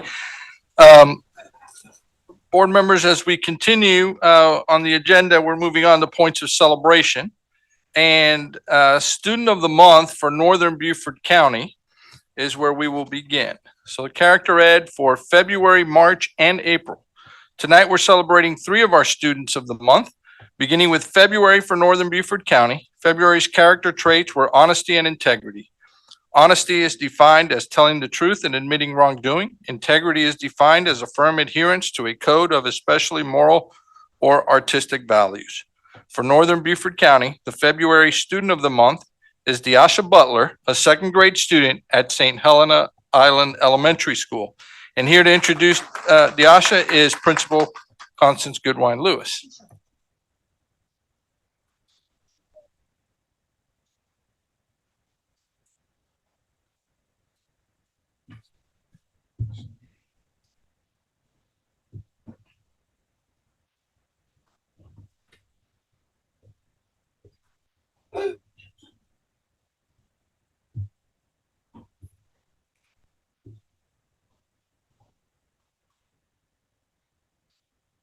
As Ms. Goodwine Lewis works her way up here, I want to ask our student to come forth, and I mispronounced her name a bit, but it's Deasha Butler. Is that right?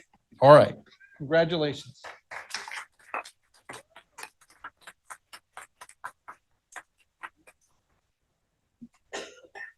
Hello, everyone.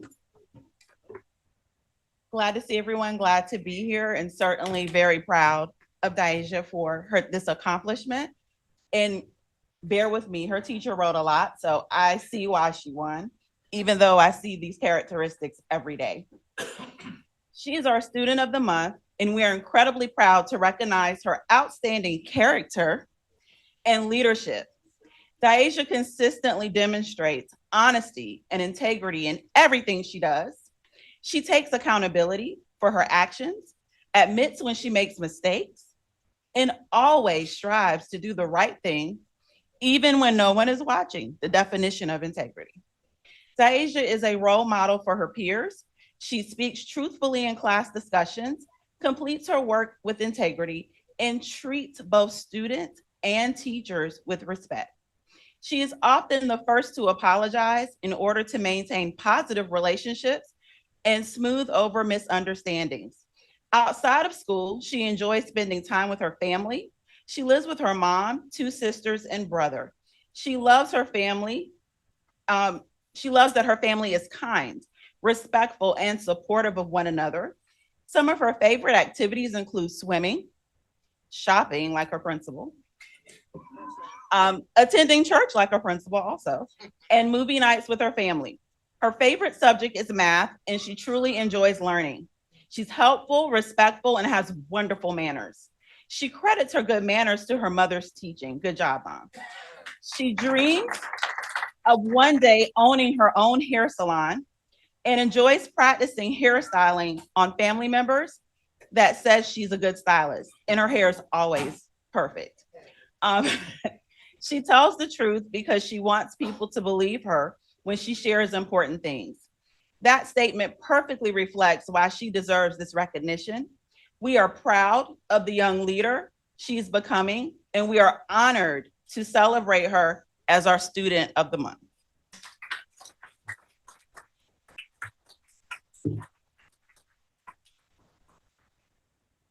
Did you want to say anything? You want to say thank you? Thank you, everybody. And What are we? Panther Pride? All why. Panther Pride? All why. Panther Pride? All why. All paws on deck.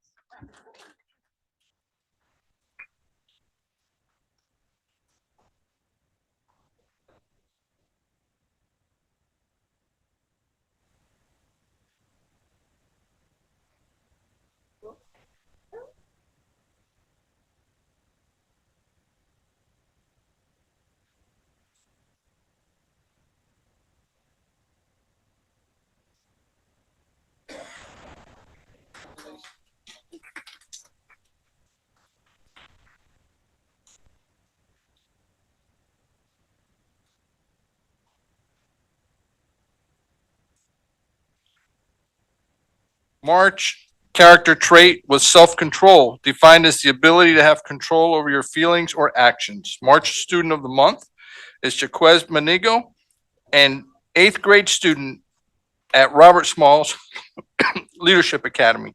Here to introduce Jaquez is Principal Bradley Terrence. Mr. Terrence. Oh, come on. And let me start by saying I'm not Mr. Terrence. And I am Dr. Alston. I'm a representative of Robert Smalls International Academy, Leadership Academy. I'm so proud to be here, to the board and to Dr. Rodriguez. I just count it a privilege to stand here today. I just want to take a few minutes to recognize this student who is consistently showing the quality that many of us struggle with, and that quality is self-control. While self-control is something every person needs to have, Jaquez Manigo exhibits this trait daily. In a middle school environment where everything is pretty much chaotic at times, where opinions may clash and where things may be in disarray, this young man continues to walk in a stillness, and he exhibits self-control, and he always manages to stay cool as a cucumber. Jaquez is a quiet person, and he's very modest. Now he's blinging tonight, and he's showing some sharpness, but usually Quez is the quiet spirit that always tends to rise to the occasion. Oftentimes people think that being loud and boisterous produces strength, but there are times when you can be quiet and be just as strong. Quez is the kind of person that understands what it means to be humble, and oftentimes he doesn't take small tasks as being just small things, but he uses it to elevate not only himself, but he always considers other people. Jaquez Manigo is the type of guy that some people may overlook because he's so quiet. But if you take the time to be around somebody as calm as he is, he can teach us what self-control really is. Quez this whole year has never gotten a referral, this entire year, never got a minor referral, an office referral. Quez had made up his mind that he was going to rise to the occasion. He had many challenges throughout the year, but what I noticed about Quez was he was never going to give up. He represents perseverance. Regardless of what may come his way, Jaquez Manigo always stood strong. And I can say today, his fourth quarter grades is at about a 3.3 GPA. So Quez is doing the thing. And I want to just encourage Quez and encourage every young person in this building this evening. There's a story of a farmer who had a donkey, and they were in the woods. And while they were in the woods, this donkey fell in a well. And when the donkey fell in the well, he began to cry and make noise, and the farmer had to make a decision. And the farmer thought about how old the donkey was and thought about how worthy the donkey wasn't. He thought about all the things that the donkey did wrong, and the farmer allowed him to fall in the well. And what the farmer did, he got a shovel and he began to shovel dirt in the well. So as the donkey was crying, the farmer kept on shoveling the dirt. And all of a sudden, after the farmer got through shoveling the dirt, the farmer fell asleep under the tree because he was tired. After he fell asleep under the tree, guess what happened? Guess what woke him up? It was that same donkey that he buried in the well. The moral of the story is this: what is supposed to be a stumbling block can become a stepping stone. What the donkey did while he was in the well, every time the farmer threw dirt on him, he shook it off. I want to let you know today, there will be obstacles, there will be struggles, there will be challenges, but all you have to do is stand still and begin to shake it off. Can y'all show me how y'all shake it off? That's how you shake it off. So what is meant to stop you will be the very thing that propel you to your next level. And I want to encourage every young person, there will be times where you want to give up, but I want you to be steady. I want you to shake things off, and I want you to step forward, because there's a lot that God has put in you, and it will come to pass if you stay in the right frame of mind. So I present to you Mr. Jaquez Manigo.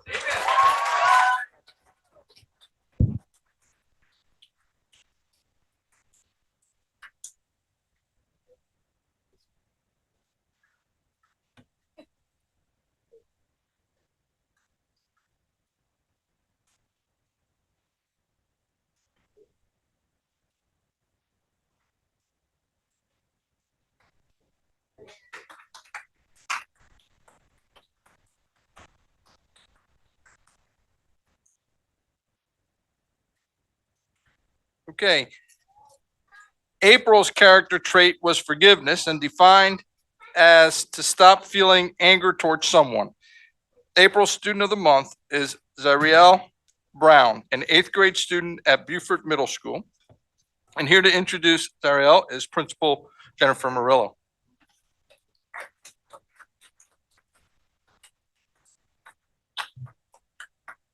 Good evening. I am honored to introduce you all to Zariel Brown.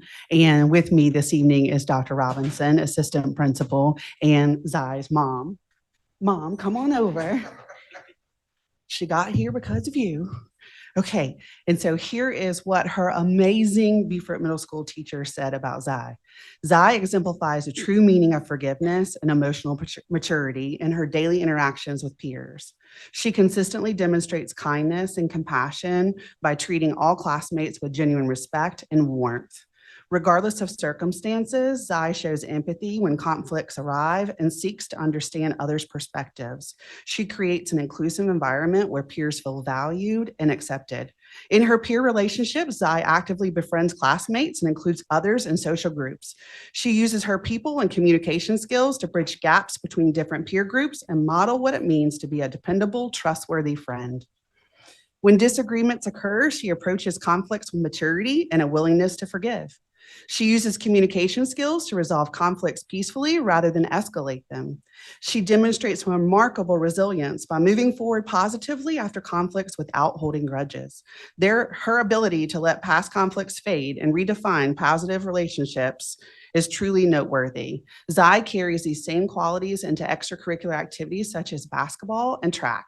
She shows teamwork, sportsmanship, and respect for coaches and teammates while balancing academics, athletics, and social responsibility with grace. Zai's approach to forgiveness and conflict resolution creates a positive ripple effect throughout our school community. She teaches her peers through example that holding grudges diminishes us all, while forgiveness and understanding strengthen our relationships and our school culture. Please join me in celebrating our April Student of the Month, exemplifying forgiveness, Zai Brown.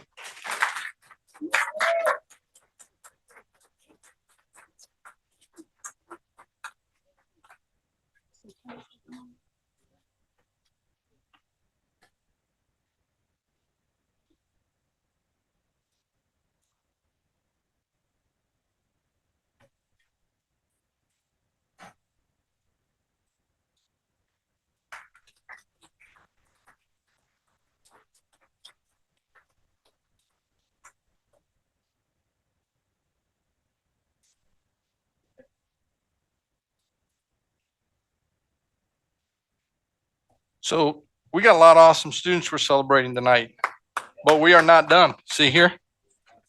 We got quite a few more. So next on the next item is Wrestling State Championship.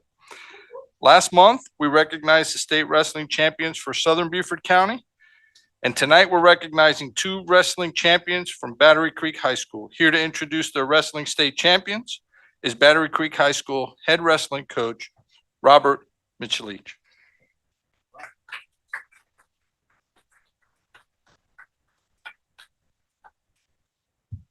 Well, thank you, everybody.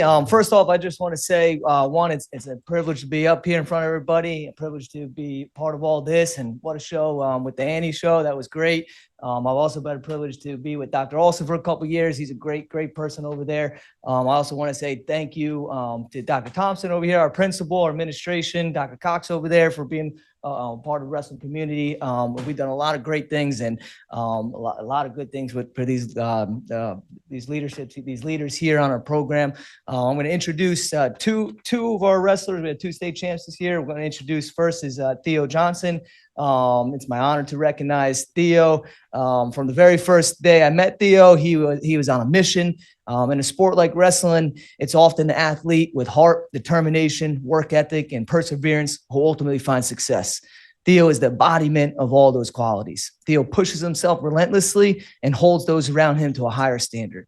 He's willing to go where others aren't willing to go. What that means is early morning workouts, evening runs. He gives a full 100% every single day of the season, right? He leaves nothing behind on the mat. Beyond that, Theo listens, seeks out advice, and applies it, making him an incredibly coachable and respected leader. At the state tournament, Theo wrestled fearlessly. From the opening whistle of his final matches, he went on the attack. Every moment was as exciting as the last. He seized every opportunity that came his way and never hesitated. We often say, when opportunities in life come, be bold and go chase them. Theo doesn't fear failure. He sees opportunity. That mindset will benefit him well beyond wrestling. We're fortunate to have one more year with Theo, and I'm excited to watch him grow as the leader that he's becoming. Theo Johnson, all right, one of our state champs.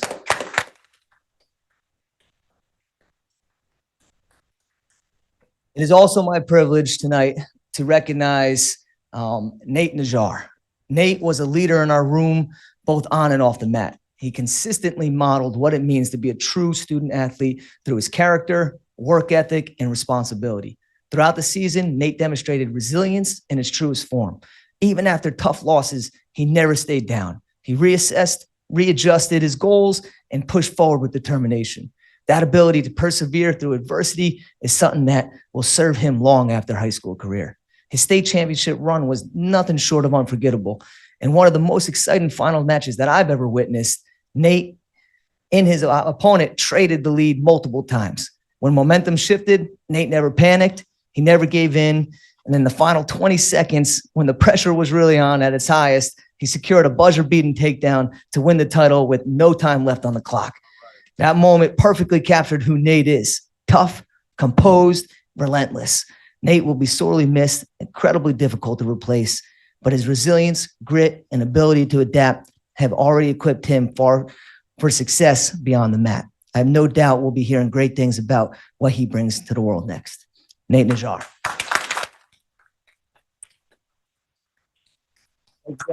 State champs.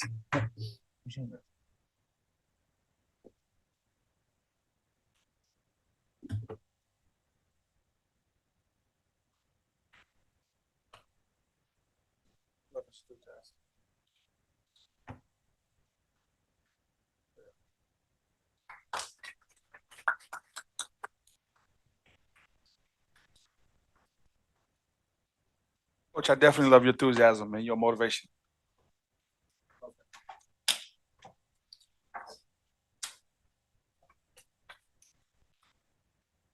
This brings us to South Carolina Music Educators Association Solo Ensemble Festival. Several Beaufort County School District students recently took part in the South Carolina Music Educators Association Solo and Ensemble Festival, an event that highlights individual achievement, discipline, and artistic growth. Beaufort Middle School Band, Orchestra, and Music Director Amanda Trimpe will offer a brief overview of the festival and introduce her students who earned superior or excellent ratings. After that, she will be followed by Dr. Joshua Cutting, Director of Bands at Beaufort High School, Alana Irwin, Itinerant Chorus Director at Bluffton High School, and Kathy Klimoff Hardy, Orchestra Director at Hilton Head Island High School, to introduce their students. Amanda?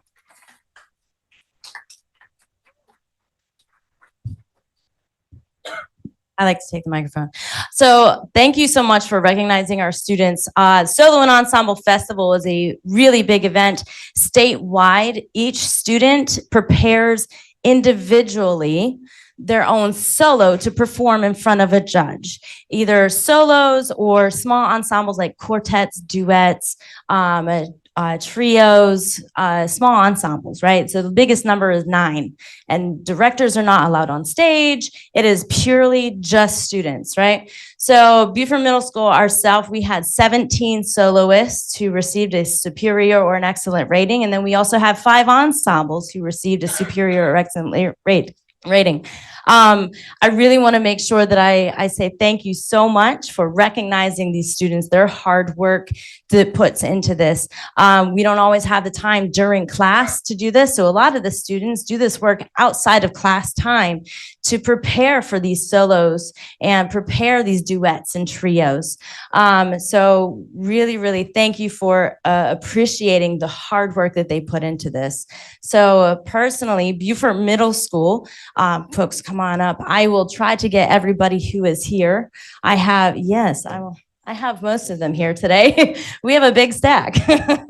So these students, like I said, they performed by themselves on stage, which is an amazing thing to do, right? For middle schoolers too, right?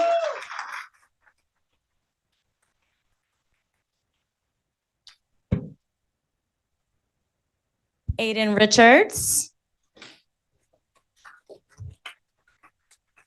I do also want to say that some of my string players are performing in the Beaufort Youth Orchestra tonight. So they're in a concert right now. So they are not able to perform to get their certificate tonight because they're performing with the Beaufort Youth Orchestra, which is amazing. Like outside of school, they're fantastic players, right? All right, Luke Powell, Ziva Tosh, Millie Schrantz, Natalie Charami, Maya Gunnell, Kamari Fullwood, Brady Piazzanka, Mary Ten Eyck,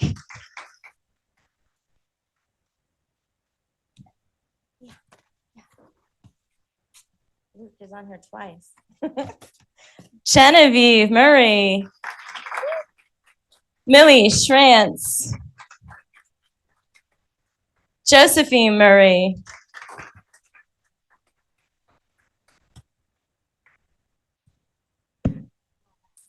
everybody got one? Johnny Brown. Okay.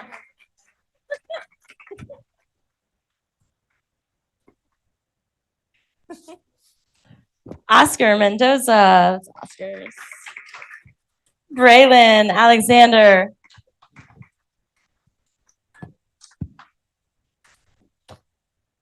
Some of them received multiple awards, so I'm going through a few of them here. Here's Johnny's. All right. That's everybody's up here. All right. So this is my group here. Who can make it here tonight? Thank you, Dr. Rodriguez. Yeah. All right. So step forward. Look that way. Yeah. In the back. Tall people in the back. There we go.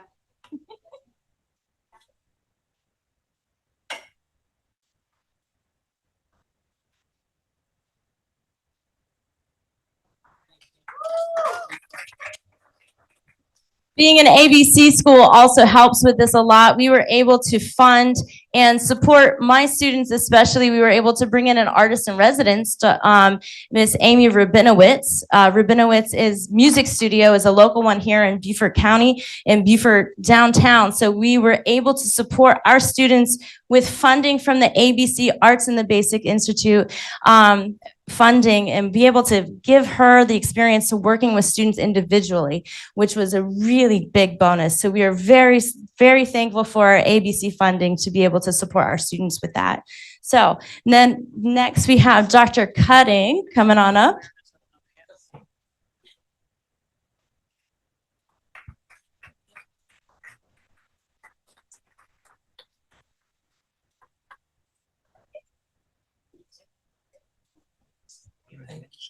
Thank you very much. Good evening, ladies and gentlemen. My name is Dr. Joshua Cutting, and I am the Director of Instrumental Music at Beaufort High School. And Ms. Trimpe covered the event extremely well. Ditto for us at the high school level, with a couple of things I wanted to add. One, this is voluntary for our students. It's not part of a graded part of the curriculum. This is something that all the students elected to do to further their own musicianship. And they all elected to do it on the day of prom. So we went to solo and ensemble that evening, and then we came back and they had a wonderful time at prom afterwards. So I think that's really speaks well of their dedication to their art and to what it is they do. I'm very proud of all of them. We got superior and excellent ratings all through. So I'll introduce them now. We have Bria Parker, who received a superior rating on her oboe solo.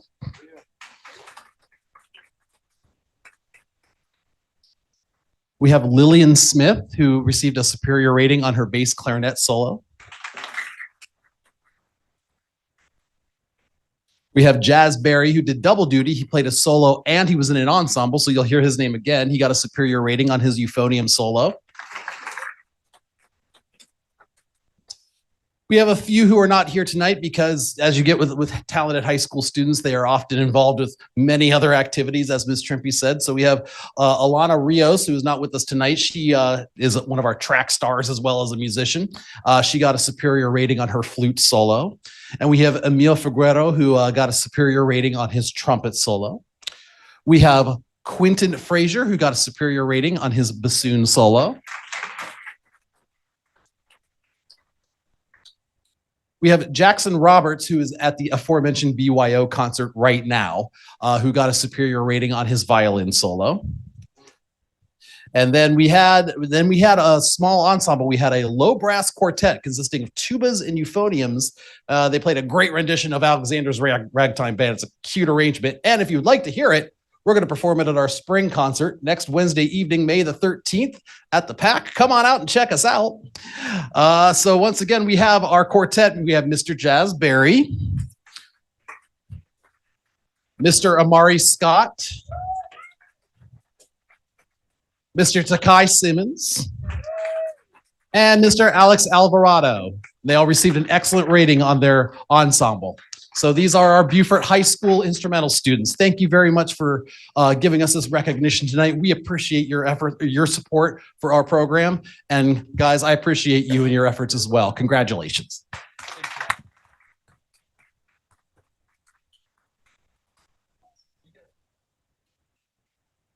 Oh, am I supposed to? Yes, sir. Oh, okay.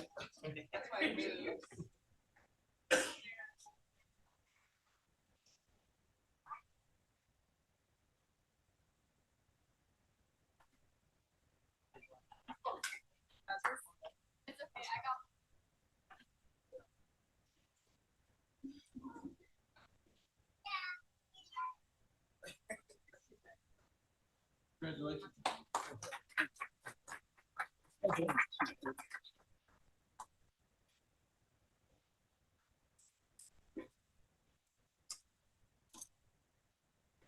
Next, we're going to ask Alana Irwin from Bluffton High School. Hi, I'm Miss Alana Irwin, and I teach orchestra and chorus. And I have 3 out of my 5 students here today.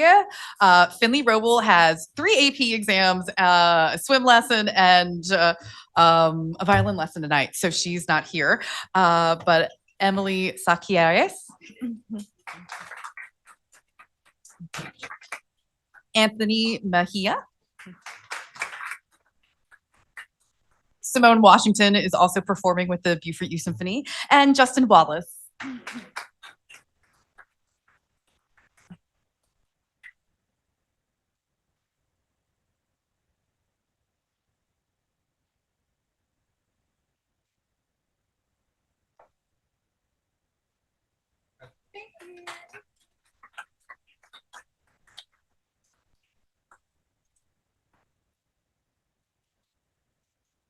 And now I'm going to ask Kathy Klimoff Hardy to join us, Hilton Head Island High School. Hi, thank you for having us. Kathy Klima Hardy. I teach actually both middle school and high school. So we have, again, thank you, some students with the Beaufort Symphony and doing track. So we had Briggs Beckham, who had Superior on cello. We had Briggs Beckham and Edwin Salazar doing a duet. And we have Edwin here, Superior for his duet. And I'd like to mention, we have Bella Fang, who did Superior with Distinction for her violin solo in middle school. And again, Bella Fang and Remy Talarczyk for their violin duet in middle school Superior. So thank you.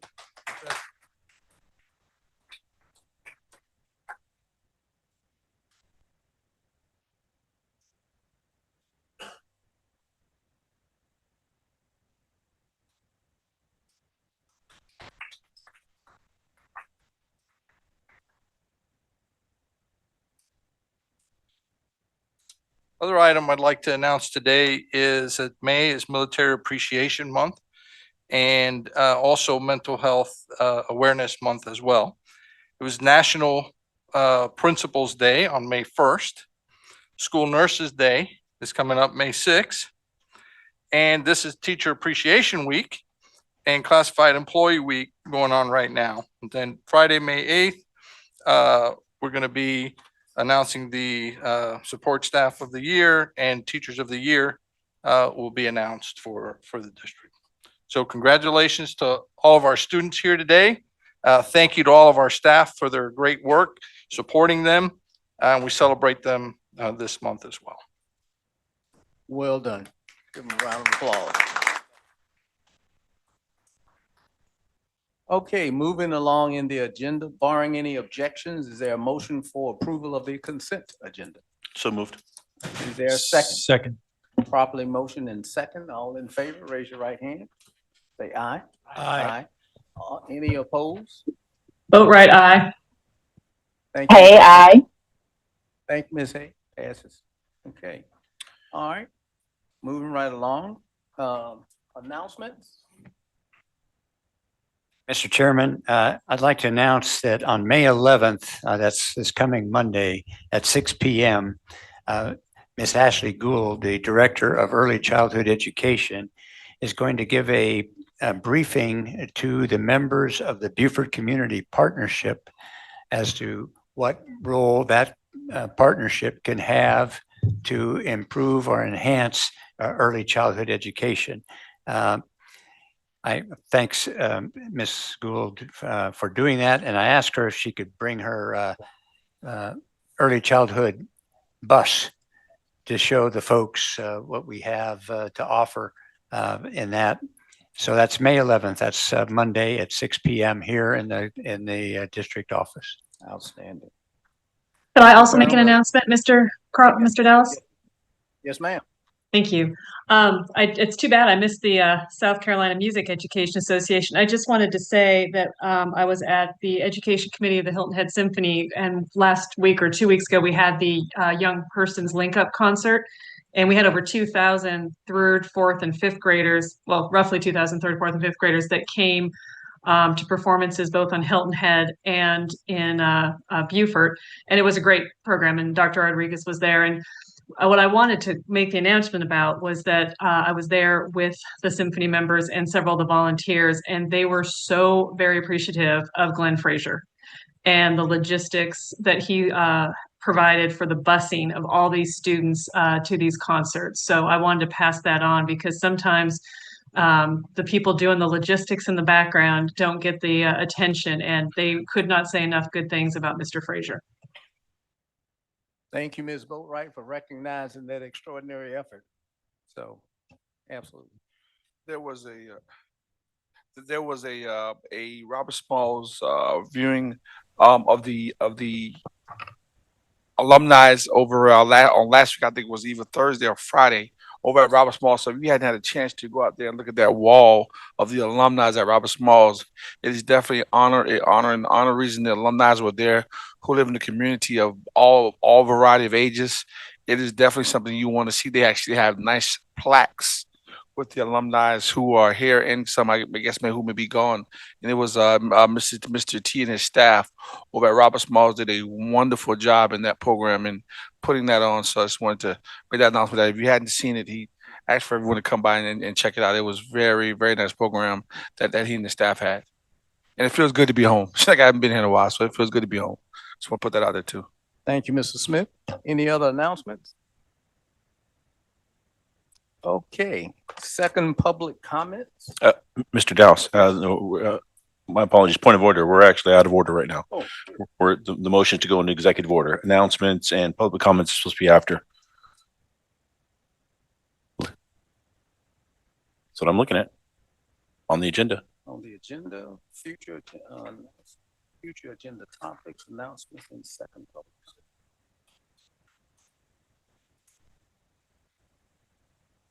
Yeah. It should be what's on the written one and not in the minute. Oh, my apologies then. I stand corrected. Thank you. Not a problem. Thank you for being vigilant. Okay, second public comments. We have read them, and we have Lauren Schrader.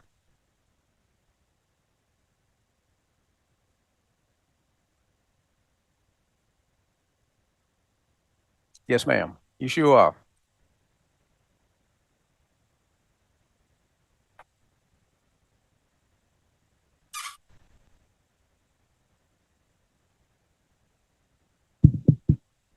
Testing. Okay. Thank you guys so much for letting me have a few minutes. I appreciate it. And watching the Annie performance and then seeing all the superiors and excellence makes my heart really happy. I'm actually here to just talk about how important it is to support our music and the arts. My son is a superior bassoonist behind me, and he has just received a significant scholarship to the University of South Carolina.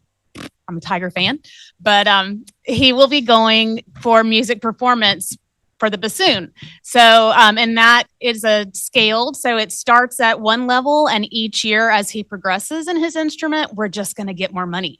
So, and I just thank Miss Hamner at May River so much for that. She's been such a great influence on him and so dedicated. And so it was really nice to see all what seem to be very dedicated music teachers. It makes me very happy. And I just want to beg you guys, please keep supporting. I feel very lucky that we moved here. I'm a South Carolina girl, Clemson grad, but my children, all three boys, were born in San Diego. And I saw when he was 2 years old that he needed to be in some form of performance, music, theater, whatever. And San Diego just doesn't feed that. So I pushed and we got back home, and we got lucky enough. We started in River Ridge with Megan Baldwin, who was fabulous. She saw what he had in him and put him on the bassoon. And we fostered it, and Hamner has done nothing but support him and push him to be better. And I just wanted to say, just please keep supporting and just provide what they need for these programs, because there's a lot He's also a senior scholar, so we have academics behind us as well. But there are other degrees out there that are in the arts, and so I just want to make sure that we also put a heavy focus on that as well. All good. Thank you.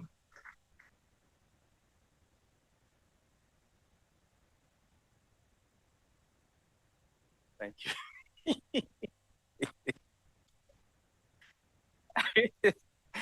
Mr. John Philip Schroeder is, oh, welcome, sir. Hello, is the mic still on? I think it's still on. All right. So my mom kind of already gave like a big overview, but I also just want to talk about my appreciation with Ms. Hamner. I've always really enjoyed math, and I've enjoyed a lot of the subjects in school in general, but nothing has held my attention like music has.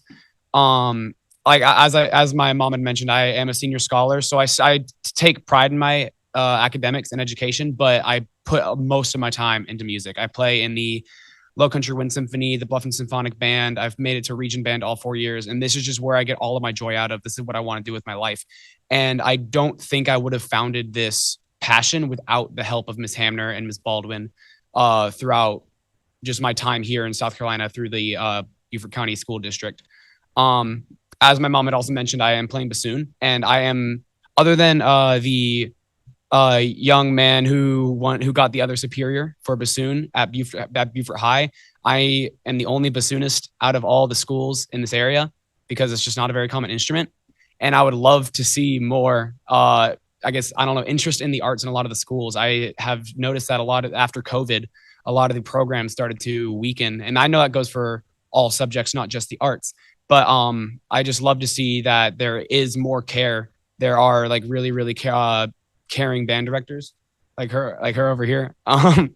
And just the amazing things that our students have done. I think that the arts are a great thing that students can get into, not just for performing, but also for just a way to get an escape from academics, because academics are really important, but they aren't everything, and they can be really stressful sometimes. And music, I feel, is a very creative outlet and escape that you can get to keep progressing but in a different way that can kind of open up different pathways, if that makes sense. Yeah. I don't really know what else I want to say, but thank you. Well, you have some similarities to a very famous musician, John Philip Sosa. Am I saying it right? I'm not even close, am I? You said no. Okay. Okay. Thank you very much, sir. Very impressive. The next person we have is Kristen Carpenter.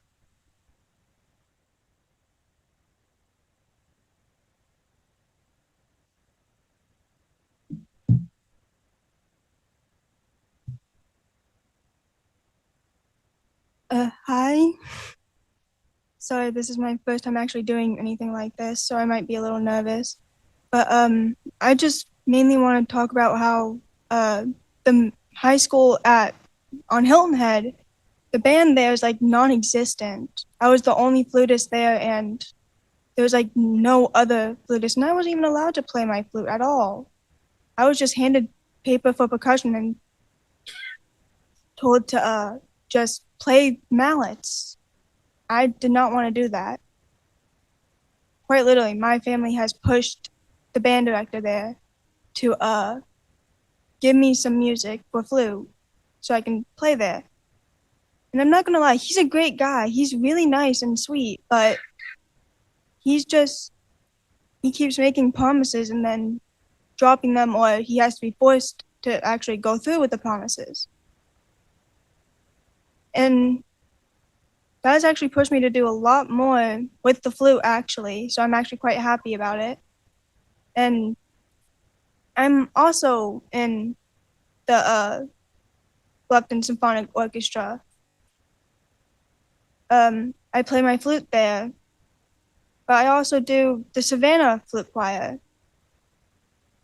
And I actually got to play the contrabass, which is a very big instrument, and it's actually really nice. But yeah, I would also like to thank Miss Hamner because, well, she is actually nice, like Philip said, and left a very big impression on me. I think that's all I have to say. Thank you very much, Ms. Carpenter. Very proud of you. Okay, the next person is, I don't recognize this name, James Miller.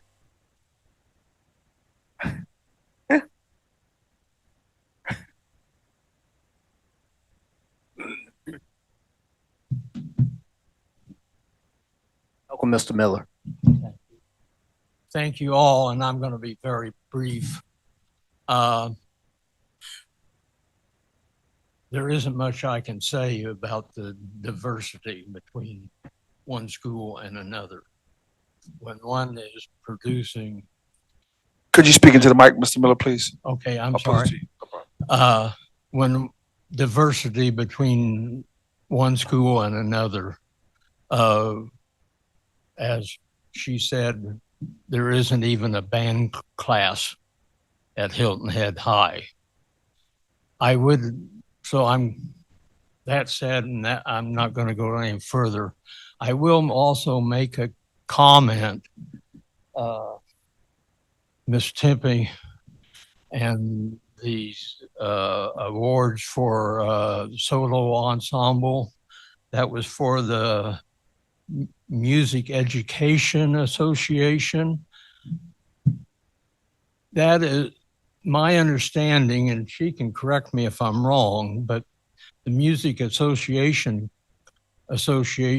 is divided then into a subgroup that is band. So these solo and ensembles, as you saw, are primarily chorus or strings. The band, I noticed that Beaufort High awards went to some of the band students. There are band students for the rest of the county that ought to be recognized as well. I haven't calculated. I plan on doing it for the next board meeting, but I would say I think out of the 6 high schools, 8 middle schools, making 14, I think there's only about 3 or 4 of the schools had anybody even represented at solo and ensemble.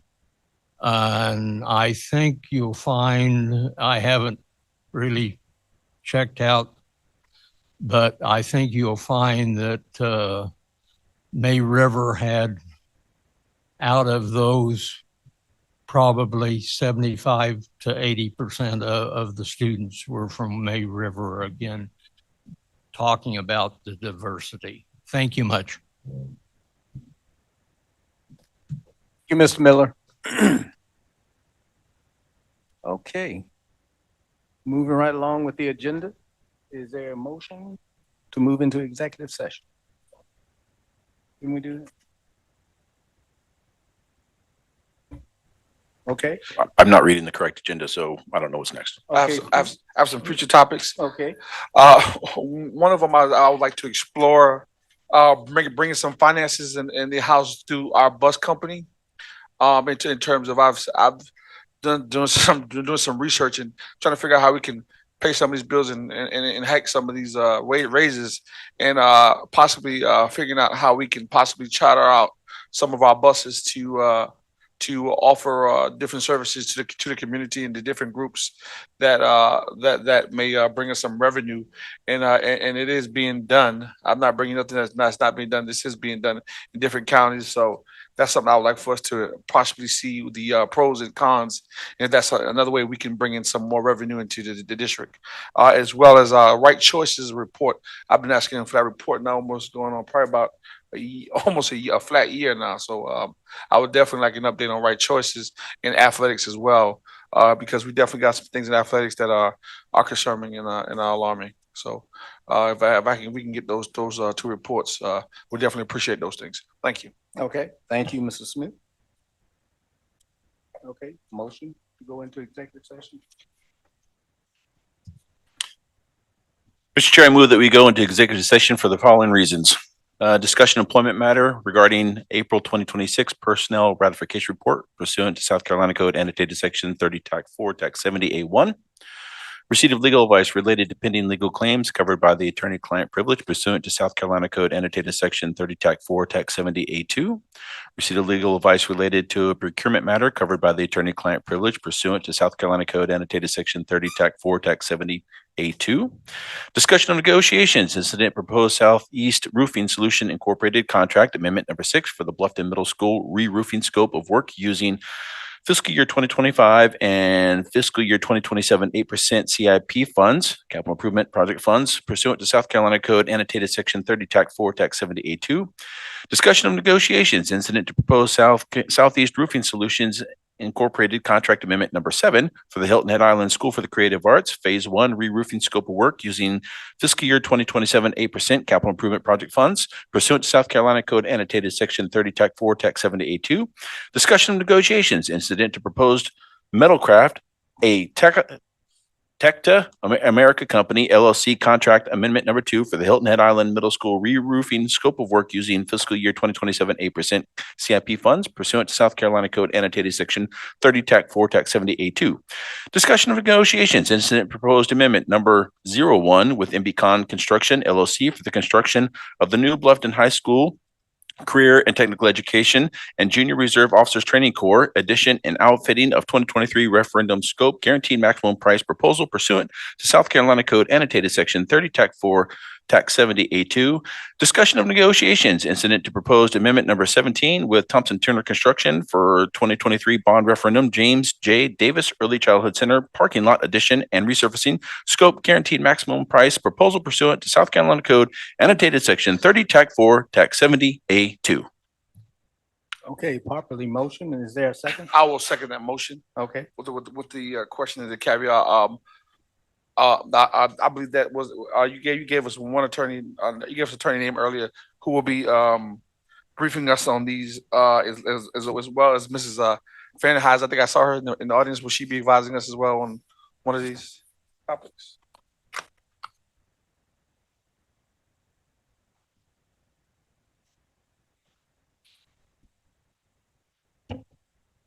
Yes, sir. Our legal counsel, Ms. Cartledge, Ms. Crum, and Ms. Heiser's coming too. Thank you, sir. Yep, thank you. No problem. Thanks. I Okay. just wanted to No make that problem. correction. Properly motion. And is there a second? Do you want a second? Oh, yeah, I did second it. Okay. I second it. Yes, sir. All right. All in Caveat. favor? Going- Aye. Thank you, sir. Aye. Yes, sir. Opposed? Okay. Vote right aye. AI. Alfonso, aye. Okay, thank you. I want to talk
Ms. Hay and Ms. Boatright, can you hear us?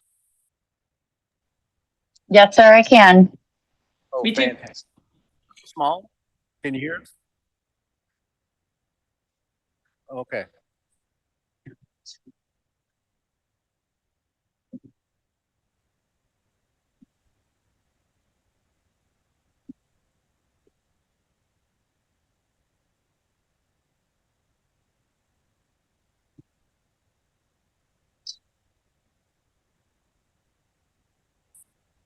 Any motions coming out of executive session, Mr. Secretary? Mr. Chair, there are 6 motions coming out of executive session. Number 1, I move the Board of Education approve the superintendent's recommendation for the employment listed on April 1st through April 30th, 2026 personnel ratification report. I'll second that motion. Okay, properly motion and second. All in favor, raise your right hand, say aye. Aye. Opposed? Boatright, aye. Thank you, Ms. Boatright. Hay, aye. Thank you, Ms. Hay. Okay, you got that, sir?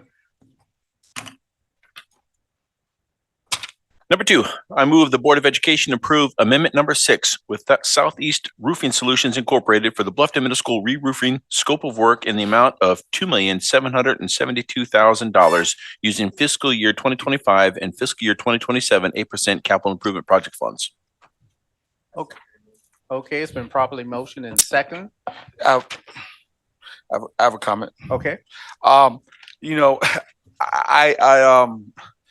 this type of using 8% funding for this type of thing when this school was practically not that old, it really balls my blood because I feel that we're taking away money from the education component, in which people might say, well, you can't use operations money for education, but I bear different. But this we could have been using this for another facility to create something different, and having to spend this amount of money to fix a building that is not that old. It really it leaves us hanging. Leaves us hanging to pay the bill. Leaves us holding the bag. And this just cannot continue to happen. And we sit back and sit by and having to deal with things like this right here. You know, this really bothers me that we have to pay this bill, and that the former person who did this work is going on about their business, and they're still in the business of building. You know, this is an unfortunate thing. I definitely want to say that I do recognize it. I believe some of my colleagues probably they do recognize it as well, but this is it really bothers my blood. This is very disappointing. Okay, thank you, Mr. Smith. All right. All those in favor, say aye. Raise your hand. Aye. Aye. Boatright, aye. Oh, thank you, Ms. Hay, Boatright. aye. Okay. Pass. You got it? All right. Number 3, I move the Board of Education approve amendment number 7 with Southeast Roofing Solutions Incorporated for the Hilton Head Island School for the Creative Arts, the Phase 1 re-roofing scope of work in the amount of $2,378,000 using fiscal year 2027 capital 8% capital improvement funds. Second. Okay. Thank you. It's been properly motioned and second. All in favor, raise your hand, say aye. Aye. Aye. Boatright, aye. Thank you. Thank you, Ms. Boatright. Hay, aye. Thank you, Ms. Hay. You get that, sir? Number 4, I move the Board of Education approve amendment number 2 with Metal Crafts, Teca America Company, LLC for the Hilton Head Island Middle School re-roofing scope of work in the amount of $4,412,500 using fiscal year 2027 8% capital improvement project funds. Okay, it's been properly, okay, motion, and it's been seconded by Ms. Hay. All in favor, raise your hand, say aye. Aye. Boatright, aye. Hay, aye. Thank you, Ms. Hay. You got that, sir? Number 5, I move the Board of Education approve amendment number 1 with MBCon Construction LLC for the construction of the new Bluffton High School Career and Technical Education and Junior Reserves Officer Training Corps addition and outfitting based on the guaranteed maximum price of $13,757,228. Second. Okay, it's been, been properly motioned and second by Ms. Boatright. What did you say? And I have comments. Okay, go ahead. I'm going to say this, that I just, unfortunately, there's a lot of money going up the 278 corridor in the Bluffton, and we are one district, but I do understand that, that there's a large amount of projects that are going on the other side of the Broad, and we do have one on this side, but the amounts are pretty large, and I'm hoping forward that we will have in years to come, in time to come, that if we do come up with another referendum, that the the taxpayers will be as fortunate to make sure that all kids, every kid every day, have the same opportunity in this district in terms of facilities and everything else. Just want to put that out there. Okay, thank you, Mr. I'd like to make a comment too, Mr. Dallas, if you don't mind. Yes, ma'am, go ahead. I would like to say that I'm excited for this opportunity for the students of our school district. And with that, I will call the question. Okay. Take a vote. Okay, all right. Thank you, Ms. Boatright. All in favor, raise your hand, say aye. Aye. Hey, aye. Boatright, Thank you, aye. Ms. Thank you, Ms. Boatright. All right, got that, sir.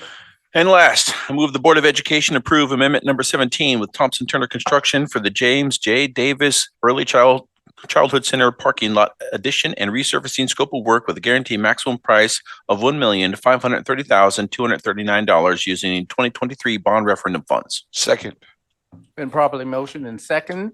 All in favor, say aye. Raise your Aye. hand. Aye. Aye. Boatright, aye. Hey, aye.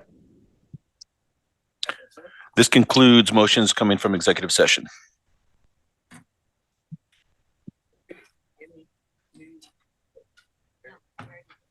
Sounds good.